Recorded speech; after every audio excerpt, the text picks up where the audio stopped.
On a beautiful day like any other, this guy was taking a stroll down the street when he suddenly felt a weird twitch in his left eye. While he was struggling with the annoyance, he suddenly spotted a massive creature right in front of him. Without wasting a single second, Han Sen quickly whipped out his dagger and stabbed it straight into the beast's butt.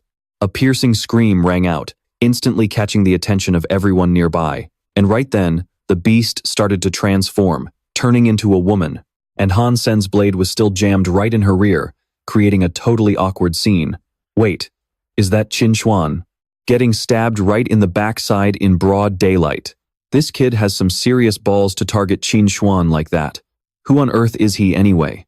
Doesn't he know she was just using a shape-shifting beast soul? Looks like we've got some high-quality drama to watch. Hearing the crowd's wild whispers, Han Sen started to break out in a cold sweat. The woman standing before him was Qin Xuan, the strongest and most powerful person in the entire steel armor shelter. This was probably the first time Qin Xuan had ever been poked in the rear in public, so she was absolutely furious and utterly embarrassed. She just stuttered, you, for what felt like forever, unable to form a single sentence. How dare you? You actually had the nerve to stab my butt. Being turned into a laughingstock in the middle of the street completely unleashed Qin Xuan's rage. But before she could even make a move, Han Sen was already surrounded by a group of massive, muscular guys. And it made total sense. After all, she was their ultimate goddess. Han Sen just poked their goddess in the backside. There's no way he was getting out of this in one piece. He was forced to his knees, facing Qin Xuan's tsunami of pure rage. She pointed right in his face and fiercely declared that from now on, anyone who associated with Han Sen or helped him would be treated as her enemy. With those few short words, she completely blacklisted him, destroying any chance Han Sen had at a future here, sending him into an absolute panic.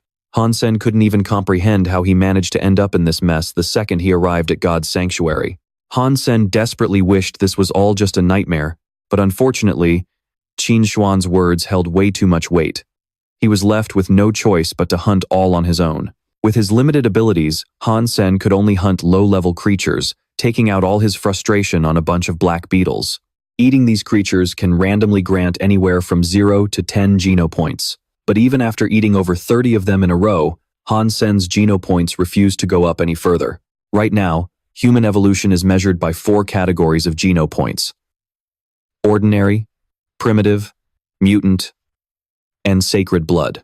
Currently, Han Sen's ordinary geno points were at 79 out of 100, while the rest were sitting at flat 0. If things kept going like this, he had no idea how long he'd have to wait to complete his first evolution and actually rank up. For the entire next month, Han Sen constantly hunted and ate low-level creatures, yet he still couldn't complete a single bodily evolution. He did think about trying to hunt some slightly stronger beasts before, but when he ran into a copper-toothed beast, which is literally the weakest primitive creature, Han Sen was still completely outmatched and almost ended up losing his life, having to rest and recover for nearly half a month before he could even get back on his feet. Normally, if he could just find a few companions, hunting stronger creatures wouldn't be that hard. But since he'd been completely blacklisted by Qin Xuan, finding teammates was absolutely out of the question. Just when he was at his most desperate, Han Sen suddenly caught a glimpse of a golden glow in the distance. It was still a black beetle, but its appearance was completely different from the ones Han Sen had been butchering. His gut told him this creature was something special, so he gripped his dagger and charged forward. And that golden-winged black beetle seemed to be crawling rapidly straight toward him too. Unable to hold back, Han Sen rushed forward, thrusting his knife straight into its belly. Suddenly, the system announced that he had slain a sacred blood black beetle and obtained a sacred blood beast soul. Han Sen was completely shell-shocked by the announcement. To put things into perspective, based on their traits and rarity, the creatures in this world are divided into 4 tiers: ordinary, primitive, mutant, and sacred blood.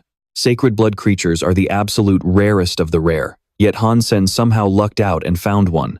As far as he knew, barely anyone in the entire steel armor shelter owned a sacred blood beast soul.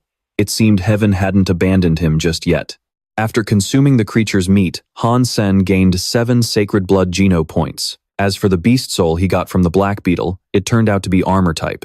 This was exactly what Han Sen had been praying for. He immediately merged with the beast soul, and his body was instantly covered in a suit of shimmering golden armor. Han Sen felt his entire body relax, and instantly overflow with energy, as expected of a sacred blood beast soul. This armor was on a whole different level compared to any gear made from primitive beast souls. In the past, Han Sen would look at other fighters wearing primitive beast soul armor with absolute envy. He never imagined that one day, he'd be wearing armor crafted from a sacred blood beast soul.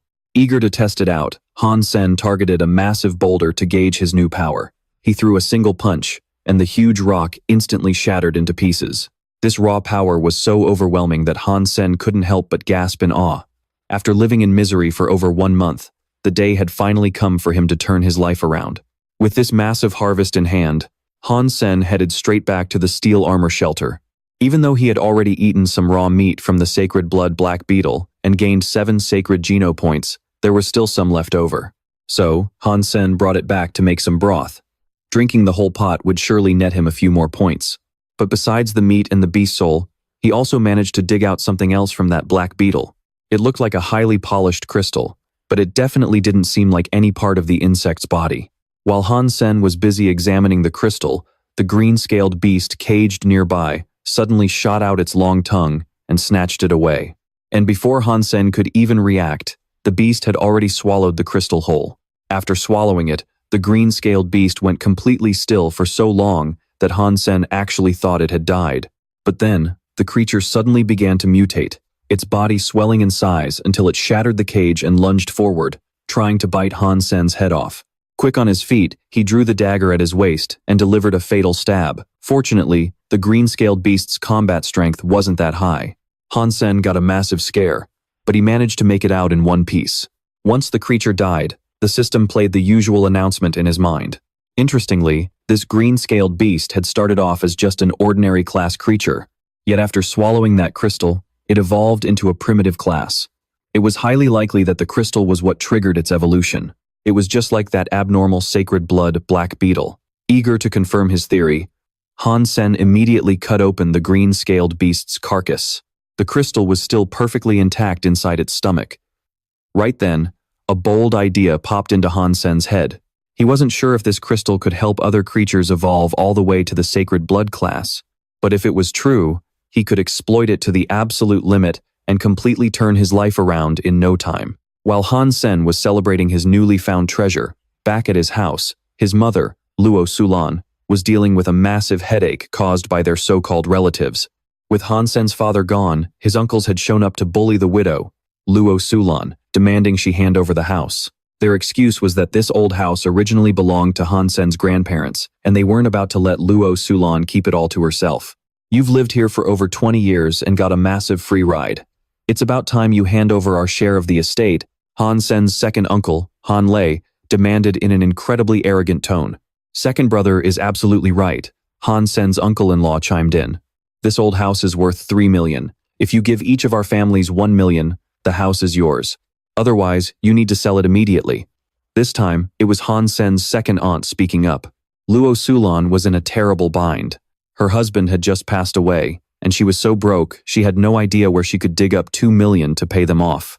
But if they sold the house, she and her kids would have nowhere left to live. She wanted to beg them for a little more time to figure something out, but Han Lei immediately began shouting at her. You think you're the only one struggling? Both Han Sen and Han Yan are only in public schools, which are practically free.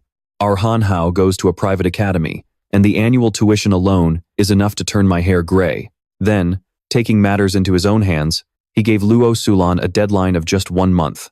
In 1 month, she either had to give each of their families 1 million or sell the house and split the money equally. Otherwise, they'd see her in court. Once Han Lei and his crew left, Luo Sulan collapsed onto the floor, her face pale as a ghost. Just then, Han Sen walked through the door. Even though these people shared his blood, he could never bring himself to call them family. Years ago, when they were over 10 million in debt, it was his father who stepped in to save them. Now, barely any time after his death, they shamelessly barged in here demanding money. The Starry Group wanted to swallow our family business. If Dad hadn't stood up for everyone, argued with them, and cut ties with the Starry Group, how could he have died under such mysterious circumstances? Han Sen said, gritting his teeth in sheer rage.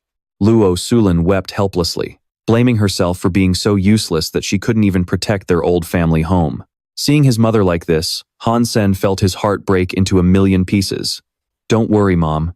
I've already talked to Uncle Zhang, and we have a way to fix this. Just focus on taking care of little Yan. Leave this to me. There's no way they are taking this house from us. To Luo Sulan, Han Sen was still just a kid who had recently graduated from high school. But after spending 1 month in the steel armor shelter, he seemed like a completely different person, so much more mature and dependable. Hearing Han Sen speak with such conviction, she blinked back her tears and decided to trust her son. As for Han Sen, he had absolutely no intention of letting those ungrateful backstabbers get away with bullying his mother and sister. After saying goodbye to them, he headed straight to the teleport station, ready to return to the steel armor shelter. At the station, the news was buzzing with gossip about rising stars. For instance, President Zhao Yalong of the Yate Group had just completed his 3rd evolution, earning his ticket to the 4th God's Sanctuary and achieving demigod status. Meanwhile, the genius youth, Long, had entered the 2nd God's Sanctuary with 100 mutant geno points, achieving demigod status. Or, what about the other genius youth, Recode, who had also entered the 2nd God's Sanctuary with 100 mutant geno points? God's Sanctuary. Before, concepts like Evolver, Surpasser, and Demigod were totally out of Han Sen's reach. But now that he has that mysterious crystal, he should be able to get there too. He already has Sacred Blood geno points, but racking up 100 of them to evolve in such a short time is still way too hard. For now, Han Sen just wants to get 100 primitive and mutant geno points. With that in mind, he heads straight to Zephyr Valley. Han Sen plans to make a ton of cash quickly, aiming for 2 million Levo dollars to shut up his ungrateful relatives. Even after reaching Zephyr Valley, Han Sen can't stop regretting his choice. If he hadn't cooked that Sacred Blood black beetle into soup, he could have sold it for 1 to 2 million. Who could have guessed all this drama would happen right after he ate it? On his hunt that day, the first creature Han Sen runs into is a primitive swift mantis. These things are lightning fast and attack with their serrated, crescent-shaped forelegs. Its fatal weakness is its waist. Han Sen has no reason to pass on this primitive beast, so he quickly launches an attack. At first, he struggles a bit because the swift mantis's speed and attack power are absolutely insane. But with his Sacred Blood Beast soul armor, the swift mantis can't even scratch him. Han Sen keeps the upper hand, and ultimately takes it down. Right after that, swift mantis dies. A whole swarm of them suddenly appears out of nowhere, launching a coordinated attack on Han Sen. It looks like they brought their entire army, but Han Sen doesn't know the meaning of fear. The more he fights, the wilder he gets, until he finally wipes them all out.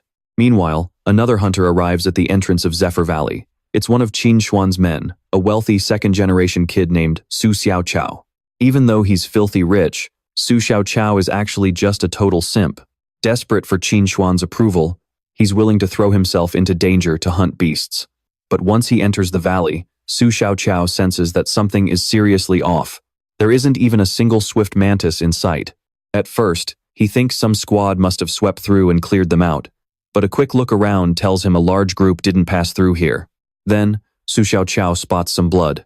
Heading deeper in, he sees scattered pools of it. Judging by the stains, a brutal battle just went down. Driven by curiosity, Su Xiaochao creeps even deeper inside. There, the carcasses of swift mantises are piled high, and Han Sen is standing right on top of the pile, looking absolutely heroic. Su Xiaochao can't hide his shock, asking, "Whoa, bro, did you seriously take down this entire swarm of swift mantises all by yourself?" Han Sen doesn't answer. Instead, he turns the question on him. "You want these? It's 1,000 Levo dollars each, non-negotiable. Just so you know, Levo dollars are the standard currency in this world. And truth be told, Han Sen is getting a major headache right now, simply because he accidentally wiped out the entire swarm of swift mantises. And there's no way he can eat all this meat, so he has to sell them off. Who would have thought he'd run straight into a wealthy kid? As soon as Su Xiaochao hears this, his face lights up, and he pulls out a thick stack of cash, handing it over to Han Sen. "I'll buy all the swift mantises here, and keep the change as a deposit. If you get any good beasts in the future, I'll buy them off you at a premium." Han Sen is exhausted to the bone, but suddenly he strikes gold by running into this wealthy high roller.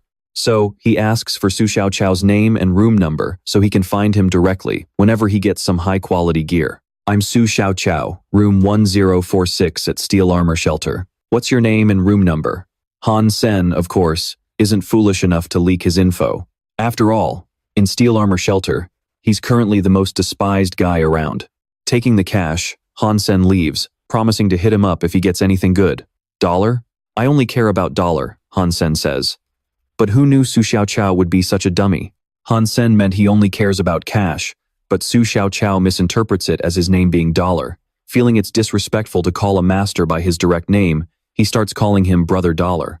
Brother Dollar, Brother Dollar, I'll be waiting, you absolutely must come. After parting ways with Su Xiaoqiao, Han Sen heads to the copper-toothed beast territory to keep hunting. Since he accidentally wiped out the entire swift mantis swarm earlier, he has to learn from his mistake and keep one alive to feed with his crystal.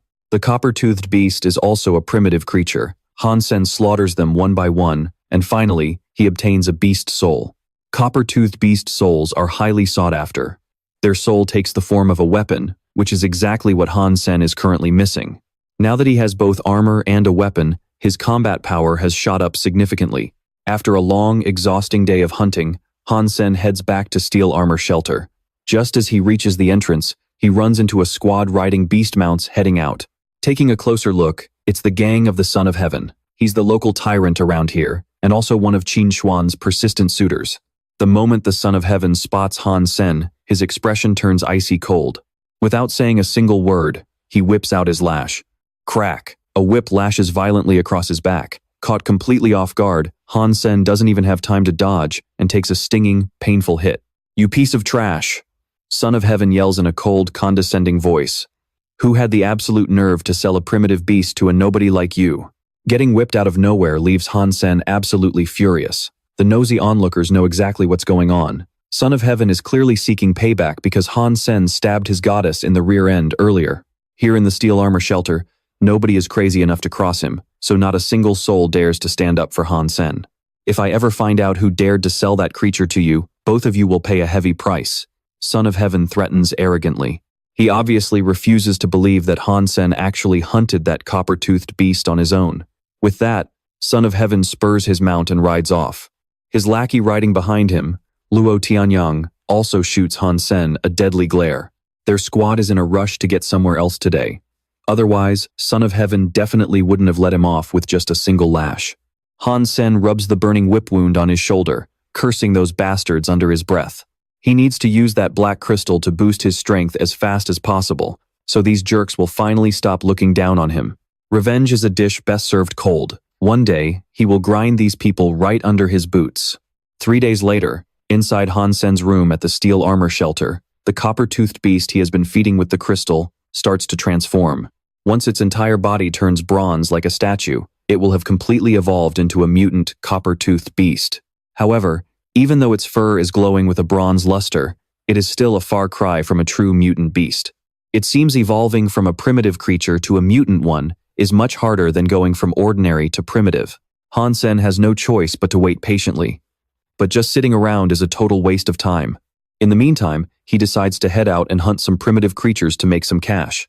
Plus, he can eat their meat to increase his primitive geno points. Suddenly, a commotion breaks out outside. Han Sen presses his ear against a crack in the wooden door to listen. Hurry up, let's go see what's happening in Zephyr Valley. There are so many bodies. Don't you know what's going on?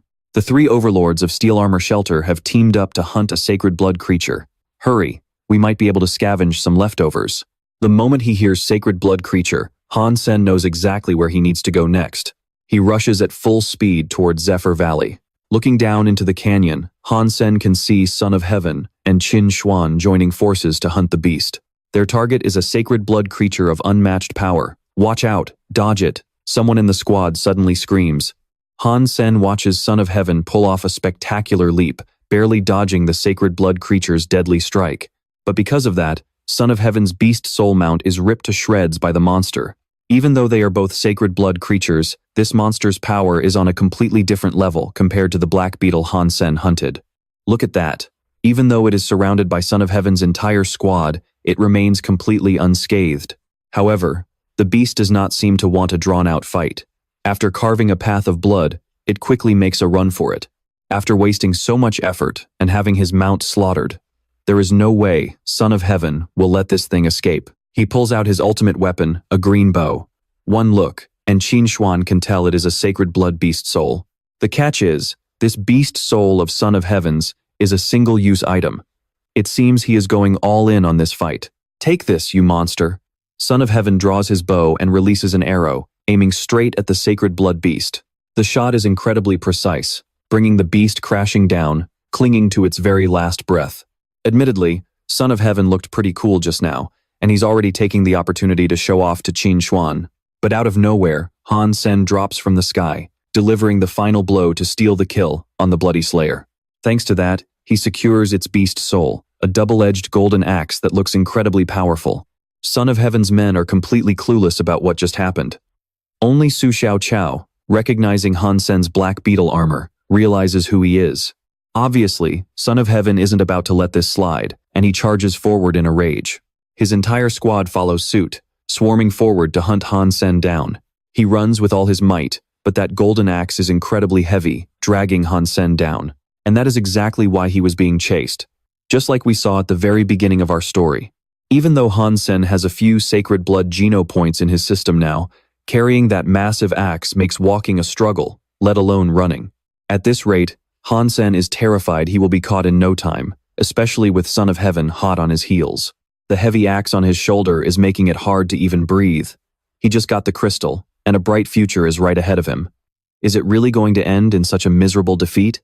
Han Sen was unwilling to accept this, but he felt like he couldn't run any further. Risking it all to steal a monster from such a massive army, it wasn't really a surprise that things ended up like this.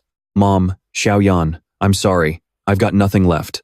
Han Sen closed his eyes, seemingly ready to give up. But right at that moment, a familiar voice echoed in his head. So, you're just going to give up? Are you really going to stop?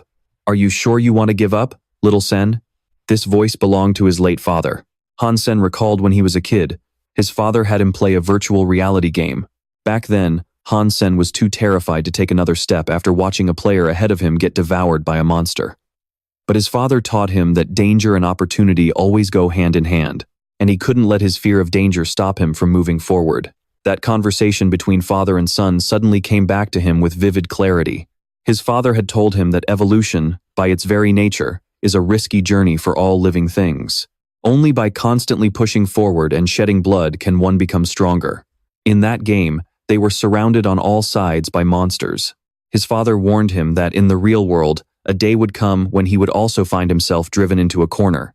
Surrounded by such despair, if you want to survive, you must become strong. And to become strong, you are never allowed to give up, no matter how hard it gets. Little Sen, I know you're a smart kid. You're just too gentle, unwilling to force your way forward. But you must do it, even though I've guided you through this game many times. The real world is nothing like a game. After saying those words, Han Sen's father grabbed the blade of the sword in Han Sen's hand and plunged it into his own chest. This allowed Han Sen to level up and clear the monsters in the dungeon by himself. Back then, he only committed suicide in the game, but who could have known he would actually leave this world so early in real life? The memories of his father flared up powerfully in Han Sen's heart once again, urging him not to give up. Now that his father was gone, he couldn't follow him to the grave so soon, leaving his mother and sister to suffer in misery. An idea crossed Han Sen's mind. Though it was extremely dangerous, if it succeeded, he wouldn't have to run anymore. By then, Son of Heaven had caught up from behind. He leaped off his mount, drawing his sword, aiming to slice Han Sen in half.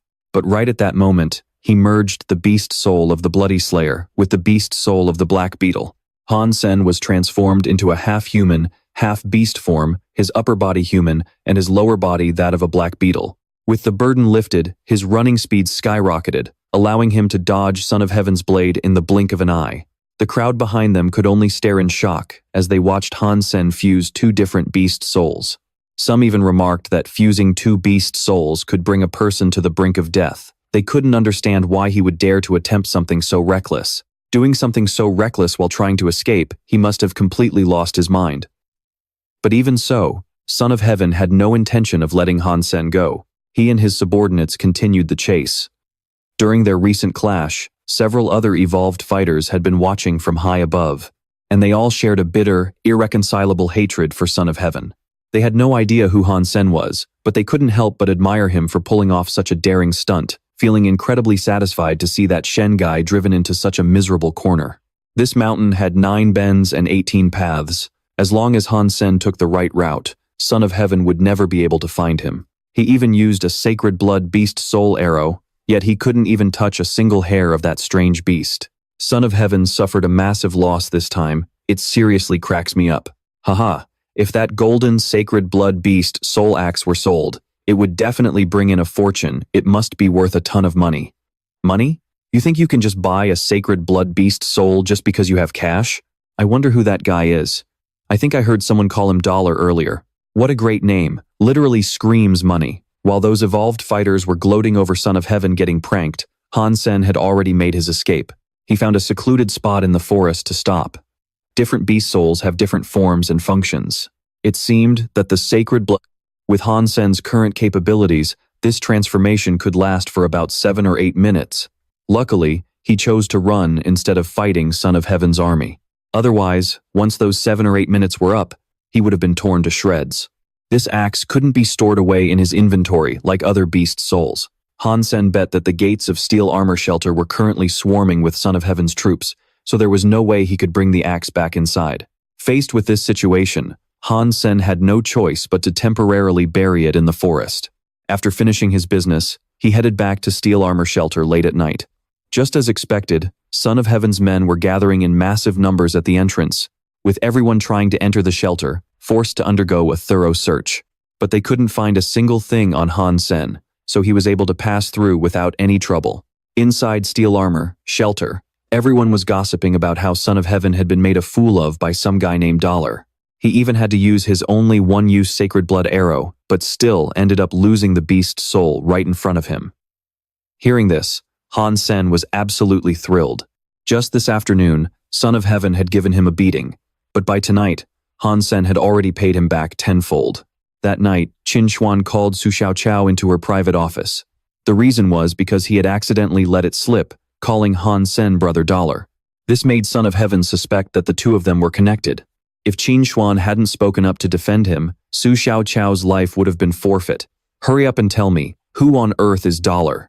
Sister Swan, I really don't know Dollar. I only met him once at Zephyr Valley. Back then, he just sold me some Gale wolves. I even shared them with the guys to let them have a taste. Su Xiaoqiao had no reason to lie, especially since he was a total simp for Qin Xuan, so she stopped interrogating him.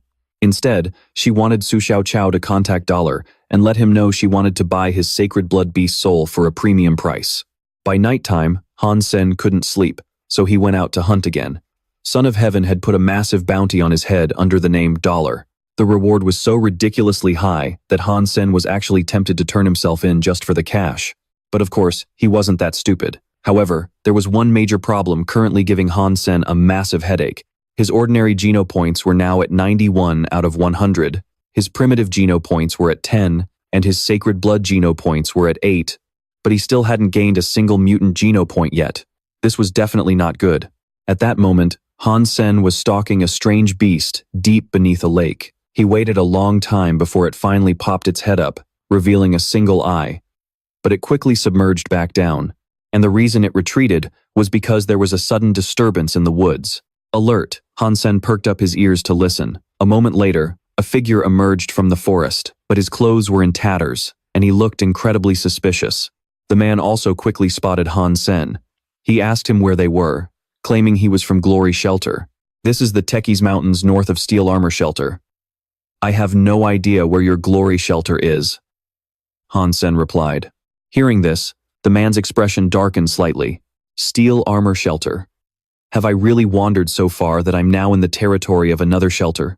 With that, he looked up at Han Sen and commanded in an overbearing tone, "Take me to your shelter." Han Sen could easily sense the man's arrogant attitude, which immediately annoyed him. He pointed the man in the right direction but refused to lead him there, using the excuse that he still had to hunt. But the moment Han Sen turned around, the stranger suddenly blindsided him with a heavy punch. He stumbled forward, his head slamming into a large rock as blood started to pour down. Instantly furious, Han Sen barked, "What the hell is your problem? Cut the crap. All you need to do is obey me. Now, take me to your shelter," the man commanded coldly. Having had absolutely enough, Han Sen summoned his beast soul weapon, ready to fight to the death. He looked incredibly intimidating when enraged, but the stranger didn't seem scared at all. Instead, a look of sheer contempt crossed his face. The basic 3-stage spear technique from integrated compulsory education? Trash. Even if my beast souls were destroyed, a worthless piece of garbage like you is still no match for me. With that, the man broke Han Sen's spear with his bare hands. Stunned, Han Sen instantly realized that this was a hyper-geno art. It was an ancient martial art that could unleash genetic potential, much like a nuclear fusion reaction. What's the matter? Need me to show you the difference in our levels? Trash? I'll give you one last chance. Lead the way, or die. Han Sen knew the man was stronger, but he couldn't stand some psycho dropping out of nowhere and constantly calling him trash. Resolved to fight to the end, he summoned his armor. Who are you calling trash? Did no one ever teach you basic manners? Learn to show some respect. With that, Han Sen lunged forward to attack, but the opponent was incredibly fast. Han Sen couldn't land a single hit and was instead struck in the leg by a powerful palm. Though his bone didn't break, a noticeable dent was left on his sacred blood beast soul armor. Han Sen was shocked. He had faced countless strange beasts while wearing this armor, yet not a single one had ever managed to scratch it. This guy's power was way beyond normal standards. As for his opponent, he seemed quite surprised that Han Sen's armor could actually withstand his Jadeskin technique. He easily deduced it was a sacred blood beast soul armor. Having just lost his own beast souls, encountering Han Sen was like catching a lifeline. He immediately threatened him. Hand over that sacred blood armor right now, and I'll spare your life. But Han Sen was no fool. This armor was a blessing from heaven. How could he just hand it over to someone else? He charged at the man once more. This time, he opted for a powerful descending kick from above, but unfortunately, his opponent blocked it, grabbed his leg, and slammed him hard onto the ground. Trash will always be trash. If you don't hand over that sacred blood beast soul armor, you're still nothing but trash. He sneered at Han Sen while grabbing him by the back of the neck, repeatedly slamming his face hard against the ground. Han Sen was in agonizing pain, but his fighting spirit was still burning hot. He drove his elbow backward in a fierce, sudden strike. This time, his opponent couldn't dodge in time. Han Sen's elbow smashed right into the guy's chest, instantly making him cough up blood. Today, I'm definitely going to cripple you, Han Sen roared. He then merged once again with the beast soul of the bloody slayer. Before the guy could even see what was happening, Han Sen knocked him flat on the ground. Now, he had the absolute upper hand. Han Sen repeatedly rained heavy punches down on his opponent, asking with every single blow, "Who's trash now? Huh? Who's the real trash here?" The man was beaten to a pulp, desperately begging him to stop, but there was no way Han Sen was going to let him off. By the time the bloody slayer beast soul wore off, the man's body was completely drenched in blood, a truly horrific sight. As Han Sen finally calmed down a bit, his body began to tremble with fear. After all, this was the first time he had ever taken a life. But if he hadn't done it, he would have been the one dying today. That guy's hyper-geno art was seriously terrifying. Once he regained his composure, Han Sen crawled over to the body. The man's corpse was a shredded, unrecognizable mess. He searched the body, wondering if there was anything valuable left on him. Sure enough, Han Sen found something suspicious. It was a memory chip, and those things didn't come cheap. After returning to his private room at the steel armor shelter, Han Sen took it out to examine it, and to his absolute surprise, what was recorded inside was the complete manual for Jadeskin. What was more, it was illustrated with 3-dimensional holographic images, making it incredibly easy to understand. Han Sen grinned so wide his mouth could barely close. Today was truly his lucky day. During the day, he had snatched the bloody slayer beast's soul from Son of Heaven, and by night, he had acquired a high-level hyper-geno art from that mysterious stranger. Originally, he had planned to buy a hyper-geno art once he saved up enough money, but now, he had just saved himself a massive fortune. With that, Han Sen immediately got to work practicing Jadeskin. The more he practiced, the more profound he found it to be.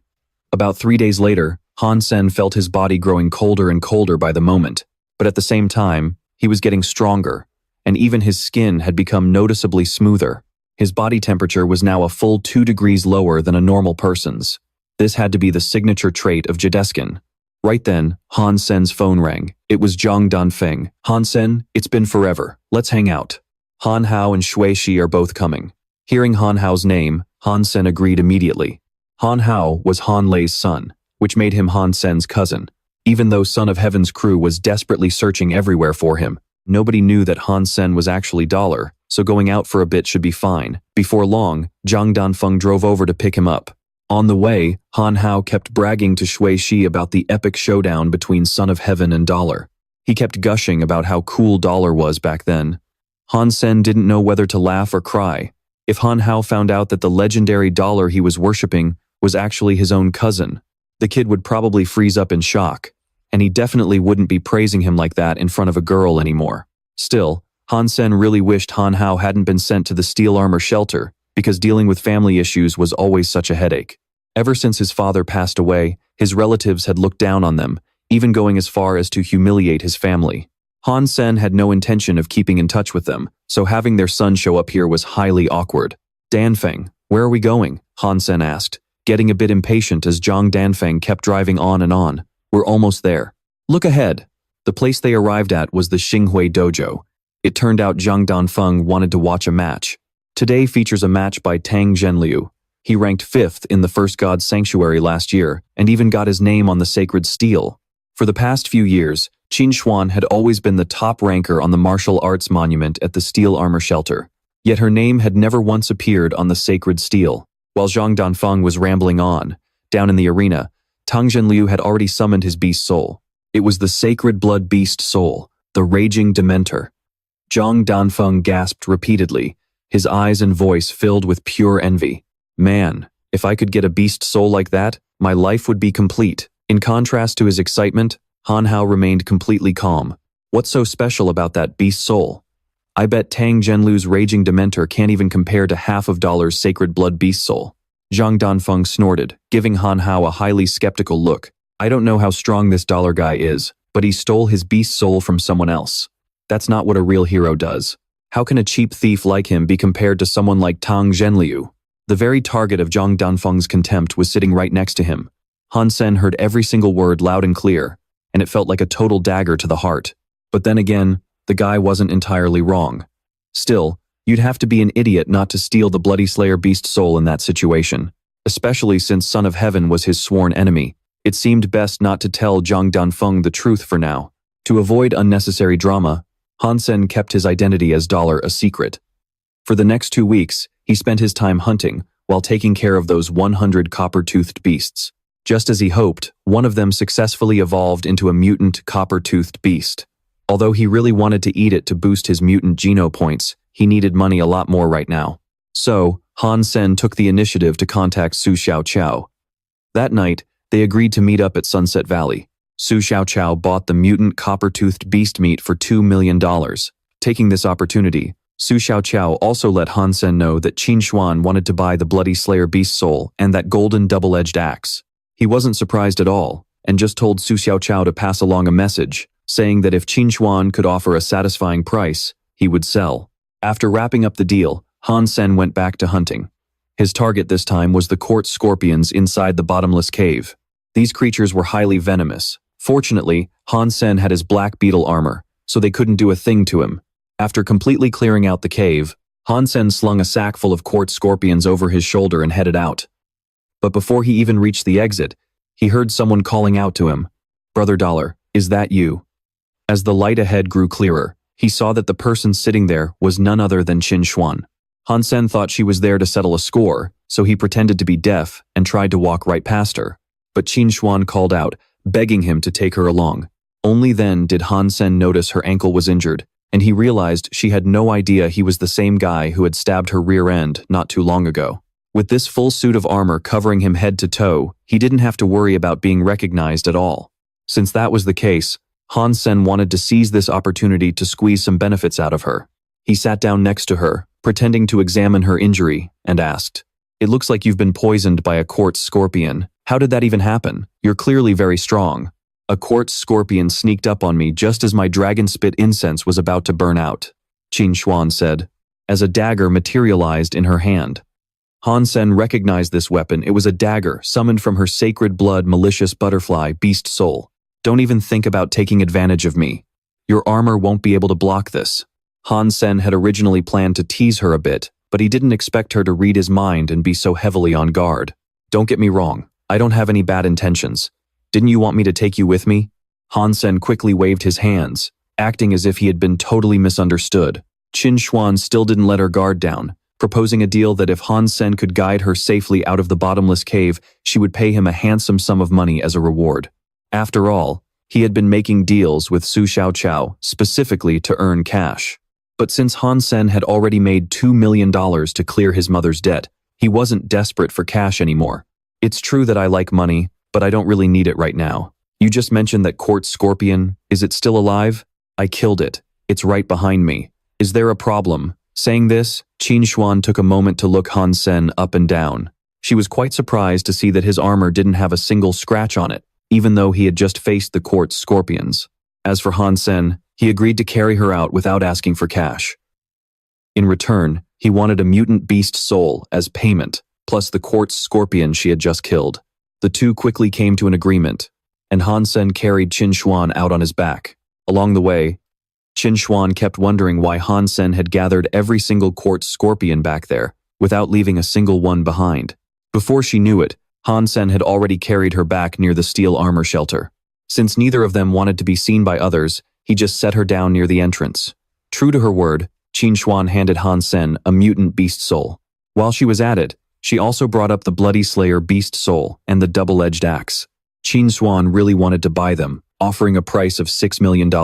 Han Sen was absolutely thrilled and agreed right away, especially since he couldn't use that giant axe anyway. Great.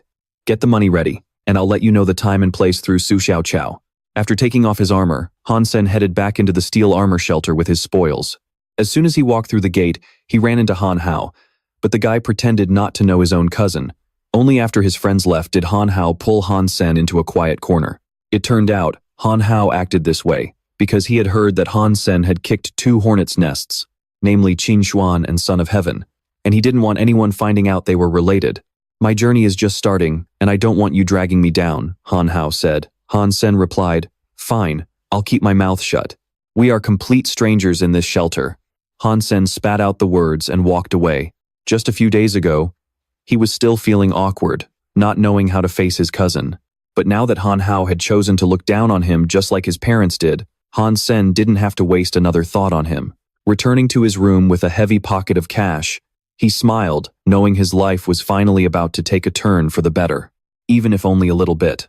Han Sen really wanted to share this joy with his mother and sister, so the very next day, he headed home to take them out. Han Sen didn't even hesitate to spend a fortune taking Han Yan to get jade ice cream, an expensive treat he wouldn't have even dreamed of buying just a short while ago. The ice cream parlor was packed, so Han Sen wanted to take his mother and sister up to the second floor, but a staff member stopped them in their tracks. It turned out the second floor was reserved only for the privileged and aristocrats. While Luo, Sulan, and Han Yan didn't mind at all, Han Sen couldn't hide his annoyance. He swore to himself that he would have it all soon enough, and he would never let these so-called upper-class privileges stand in his way again. After a day out with his family, Han Sen set off to return to Steel Armor Shelter. Every time he took this train, it was absolutely packed, and today was no exception. When the train suddenly screeched to a halt, Han Sen immediately took an elbow to the ribs because the other person thought he was a groper. Ouch, that hurts. Ah, I'm so sorry, it was an accident. Clutching his face, Han Sen trembled from the sharp pain. As they stepped back from each other, he finally realized that the person he had just bumped into was none other than Qin Xuan. And she, too, instantly recognized him as that butt freak from last time. This time, even washing himself in the Yellow River wouldn't clear his name. Some habits really do die hard, huh? I thought you were just an idiot last time, but I didn't realize you were actually such a disgusting creep. Qin Xuan growled, grinding her teeth. Hearing this, the bystanders began pointing fingers at Han Sen, accusing him of using a sudden stop as an excuse to touch Qin Xuan. Han Sen desperately wanted to explain that the train had just slammed on its brakes, making him lose his footing, but how could Qin Xuan ever believe a guy with a record like his? Right then, the train arrived at the station, but Qin Xuan had no intention of letting Han Sen off the hook that easily. You think I'm just going to let this go? Aren't you headed to the steel armor shelter? I'll be waiting for you there. With that, Qin Xuan stepped off first. Han Sen poked his head out to watch her, only to see 2 neat rows of people waiting to welcome her. And the worst part? They were all calling her Station Master Qin. To Han Sen, this felt like a massive bolt of lightning had just struck him out of nowhere. If Qin Xuan was the commanding officer of this teleport station, she would know exactly when he entered and exited, keeping tabs on his every move. Han Sen held his head and cursed his terrible luck, immediately racking his brain for ways to keep his guard up against Qin Xuan. Once his secret identity as Dollar was exposed, he wouldn't have a single day of peace, even in his dreams. Meanwhile, the moment Han Sen returned to the steel armor shelter, he ran straight into Luo Tianyang and his gang. To make matters worse, Luo Tianyang wanted to drag him along on a hunt. At first, Han Sen wanted to refuse to avoid any trouble, but Luo Tianyang practically dragged him along by force, and just like that, the entire group headed deep into the mountains. It looked like Son of Heaven had spent a fortune to organize a massive hunting campaign, but after a few days, Han Sen started to get suspicious. Even though they had been marching for days, they had only run into a few primitive beasts. With such a pathetic number of creatures, why on earth did Son of Heaven's crew need to drag so many extra people along instead of just handling it themselves? The more he thought about it, the more he felt like this guy named Son of Heaven was definitely plotting something. Sure enough, it wasn't long before the group reached the edge of a cliff, facing a massive, gaping pit. Luo Tianyang then ordered the hired mercenaries to go ahead and lead the way. And Han Sen, the guy labeled as the ass freak, was also one of them. Han Sen was extremely reluctant to head straight into the deepest part of the mountain range, a place that screamed danger just by its name. He truly had no clue what Son of Heaven was up to. But in the end, Han Sen and the other mercenaries still had to act as the vanguard, leading the way. The pit was incredibly deep, and they walked for what felt like forever without seeing the end. The torchbearer at the front wanted to move slowly, having a bad feeling about what lay ahead. But Luo Tianyang, who was trailing behind, kept relentlessly whipping them, shouting, "Why the hell are you going so slow? You are dragging your feet like a bunch of girls. Hurry up, do you not want your reward anymore?" Driven by Luo Tianyang's whips, the group picked up their pace. Soon, they reached a massive river with absolutely no way to cross. Luo Tianyang then threw a few items from his hands, and the moment they touched the water, they transformed into massive inflatable boats. Han Sen could tell this was all pre-planned, leaving him to wonder what on earth was waiting for them on the other side.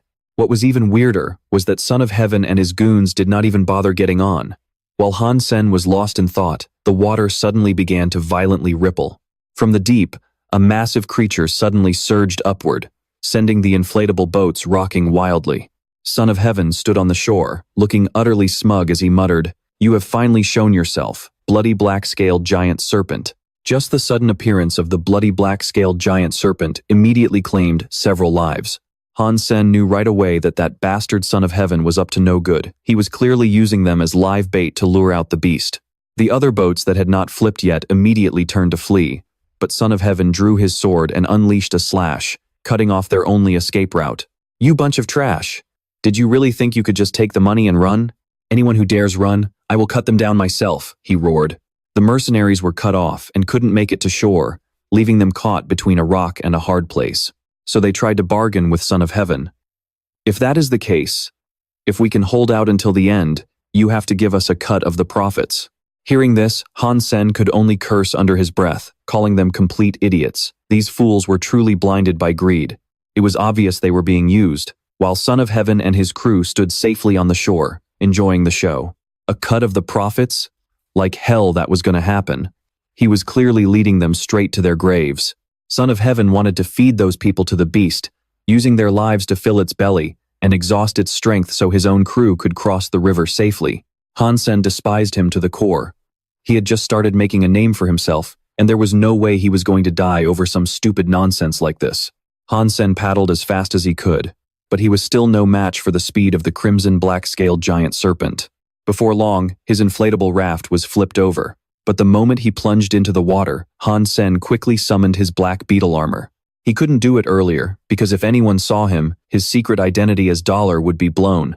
But now that he was underwater, he was in the clear. Han Sen zipped through the water like a speedboat, but the others weren't nearly as lucky. Out of the original 34 people, only 7 were left, barely clinging to life. Watching this, Luo Tianyang smiled with satisfaction. "Son of Heaven, it looks like that crimson black-scaled giant serpent has had its fill. If we cross the river now, we probably won't face much danger." Without showing a single shred of remorse for their horrific actions, the entire gang began crossing the river. On the other side of the river, Son of Heaven found exactly what he came for. Sacred, blood, creature eggs, and there were actually 2 of them. Just thinking about his sacred blood geno points skyrocketing was enough to make him grin from ear to ear. They wanted to snatch the eggs and make a quick getaway, but the crimson black-scaled giant serpent wasn't about to let humans touch its offspring so easily. It rose from the riverbed once again, and Son of Heaven drew his sword to charge forward. From behind, Luo Tianyang and the rest of his men quickly rushed up to provide backup.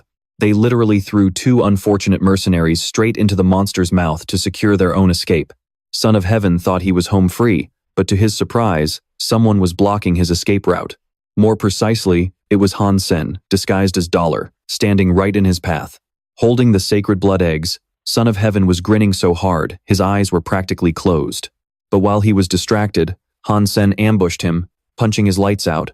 Han Sen snatched the two eggs and immediately bolted. Having his prize snatched away by Han Sen once again, Son of Heaven was left with nothing to do but scream curses in rage. Han Sen, on the other hand, was absolutely thrilled. He was lucky enough to escape the jaws of the monster in the river, but he never expected to walk away with a treasure like this. But during his escape, a giant serpent blocked his path. It seemed the crimson black-scaled giant serpent wasn't the only one of its kind. With a monster blocking his front and Son of Heaven's gang hot on his heels, Han Sen was cornered once again. But then, a wicked idea popped into his head. Han Sen squeezed one of the eggs until it cracked, then tossed it right to Son of Heaven. Catch, we get one egg each. Let's put our grudge aside and team up to deal with this giant serpent first.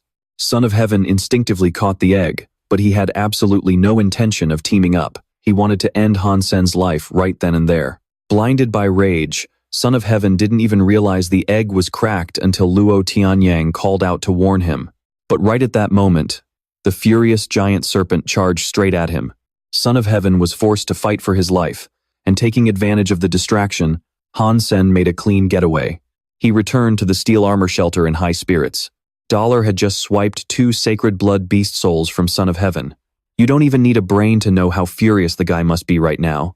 After eating the egg, Han Sen's sacred blood geno points shot up by 13, making him incredibly powerful now.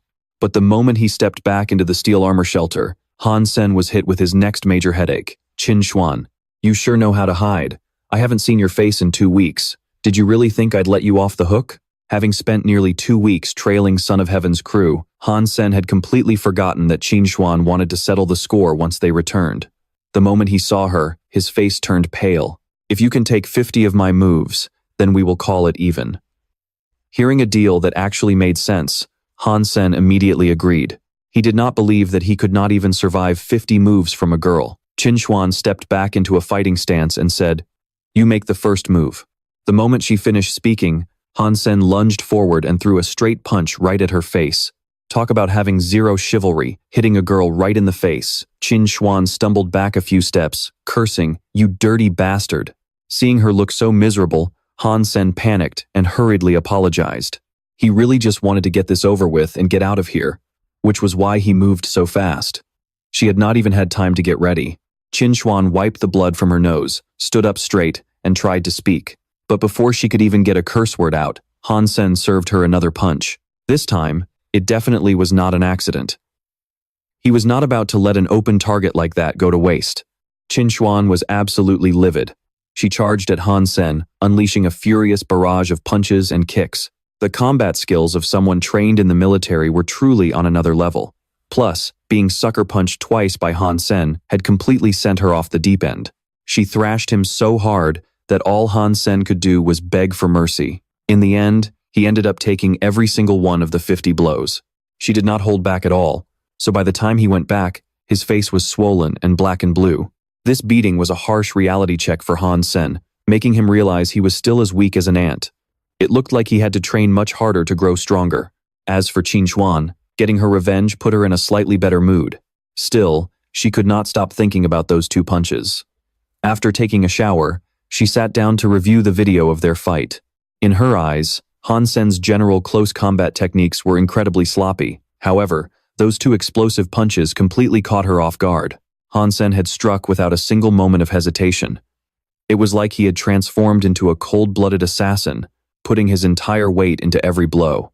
She found it impossible to connect that deadly focus to the clueless, foolish guy Han Sen usually pretended to be. Feigning weakness on a regular basis only to strike with a lethal blow out of nowhere? He is just a recent graduate. How could he be an assassin? Was his combat instinct a natural-born gift, or was he trained? Qin Xuan was deeply intrigued. But regardless of his skills, in her eyes, Han Sen was still a complete scumbag. He was a groper, and she swore she would never forgive him. After getting some sleep, Han Sen decided it was time to sign up for some martial arts classes. He headed to a training center. The courses there were divided into beginner, intermediate, advanced, and special classes. They taught everything from hand-to-hand combat and weapons to flexibility training, and they even offered hyper-geno arts. Han Sen thought it over for a bit, then decided to sign up for Ghost Hunt. The owner of the center sized him up for a moment, then asked skeptically, "This is not your average advanced martial art. Is your physical fitness even up to the mark?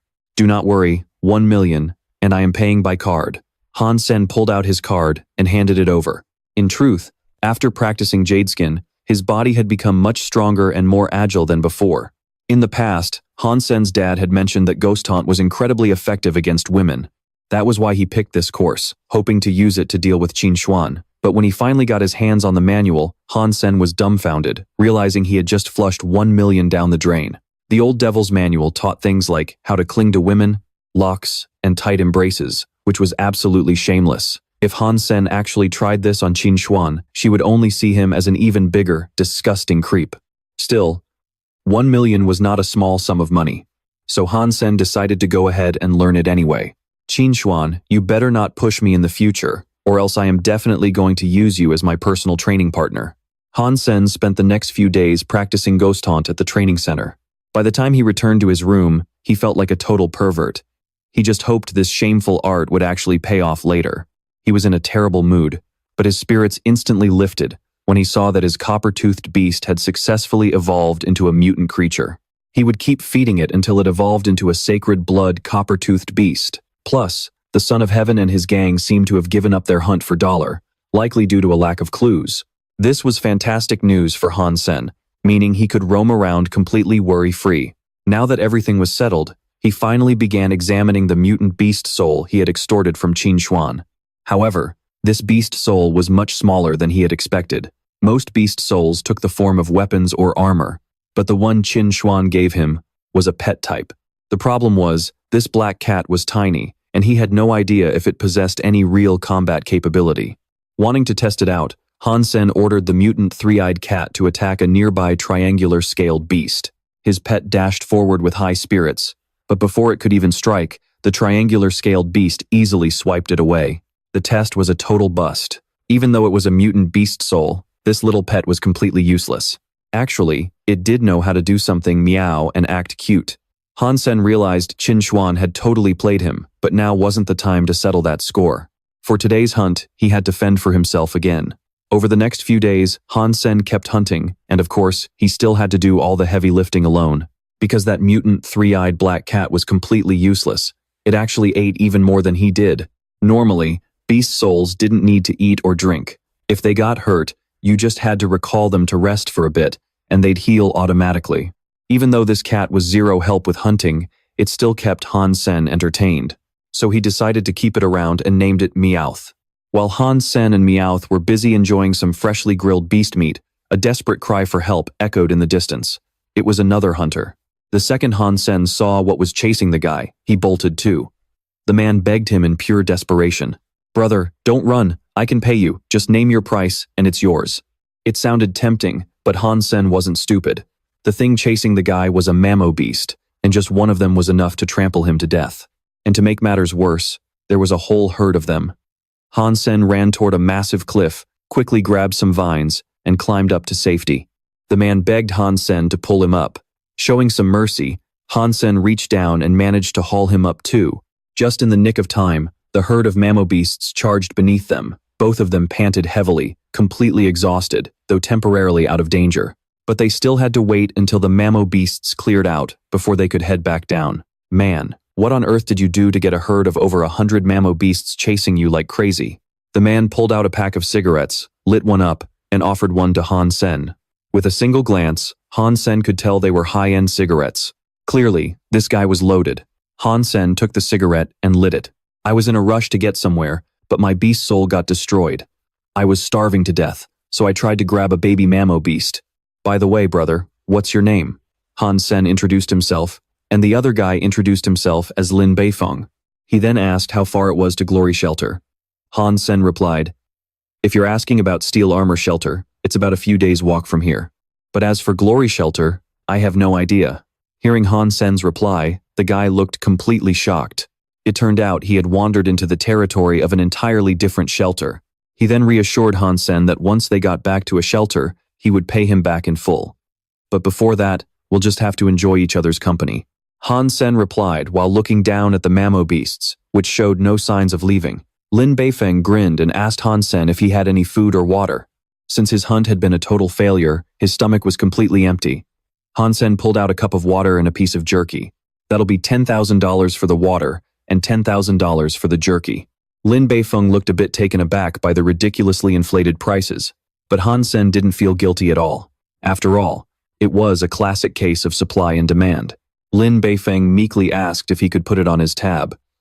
He promised to pay 4 times the amount once they got back to the shelter. And just like that, they ate and slept on the cliff for a few days. Those mammo beasts were incredibly stubborn, and not a single one had left. Lin Beifeng was losing his patience, but Han Sen was even more worried. The food and water he brought would only last a few more days. If this kept up, they'd starve to death. So, he came up with a plan to climb to the top of the cliff and find a way down on the other side. Han Sen was much more agile than Lin Beifeng, so he volunteered to scout ahead first. "Brother Sen, be careful, don't abandon me here." Eventually, Han Sen made it to the very top. Never in his wildest dreams did he think the first time he'd use Ghost Hunt would be to climb a cliff. Still, the sensation was pretty thrilling. But when he reached the top, Han Sen spotted a giant egg. A chill ran down his spine. What kind of massive creature could lay an egg this big? A beast capable of nesting in a place suspended between the sky and the earth was definitely no joke. It might even be a sacred blood creature. Han Sen poked a hole in the eggshell and started drinking. It turned out to be a stormbird egg. However, simply consuming the egg wouldn't grant him any sacred Geno points. He had to eat its meat to gain a sacred Geno point. Han Sen was absolutely thrilled, gulping down the rest of the egg before the mother bird could return. Down below, the herd of mammo beasts had finally dispersed. Lin Beifeng let out a huge sigh of relief. Right at that moment, Han Sen climbed back down. Seeing Han Sen's stomach bulging out, Lin Beifeng blurted out something incredibly clueless. "Brother Sen, are you pregnant, or what?"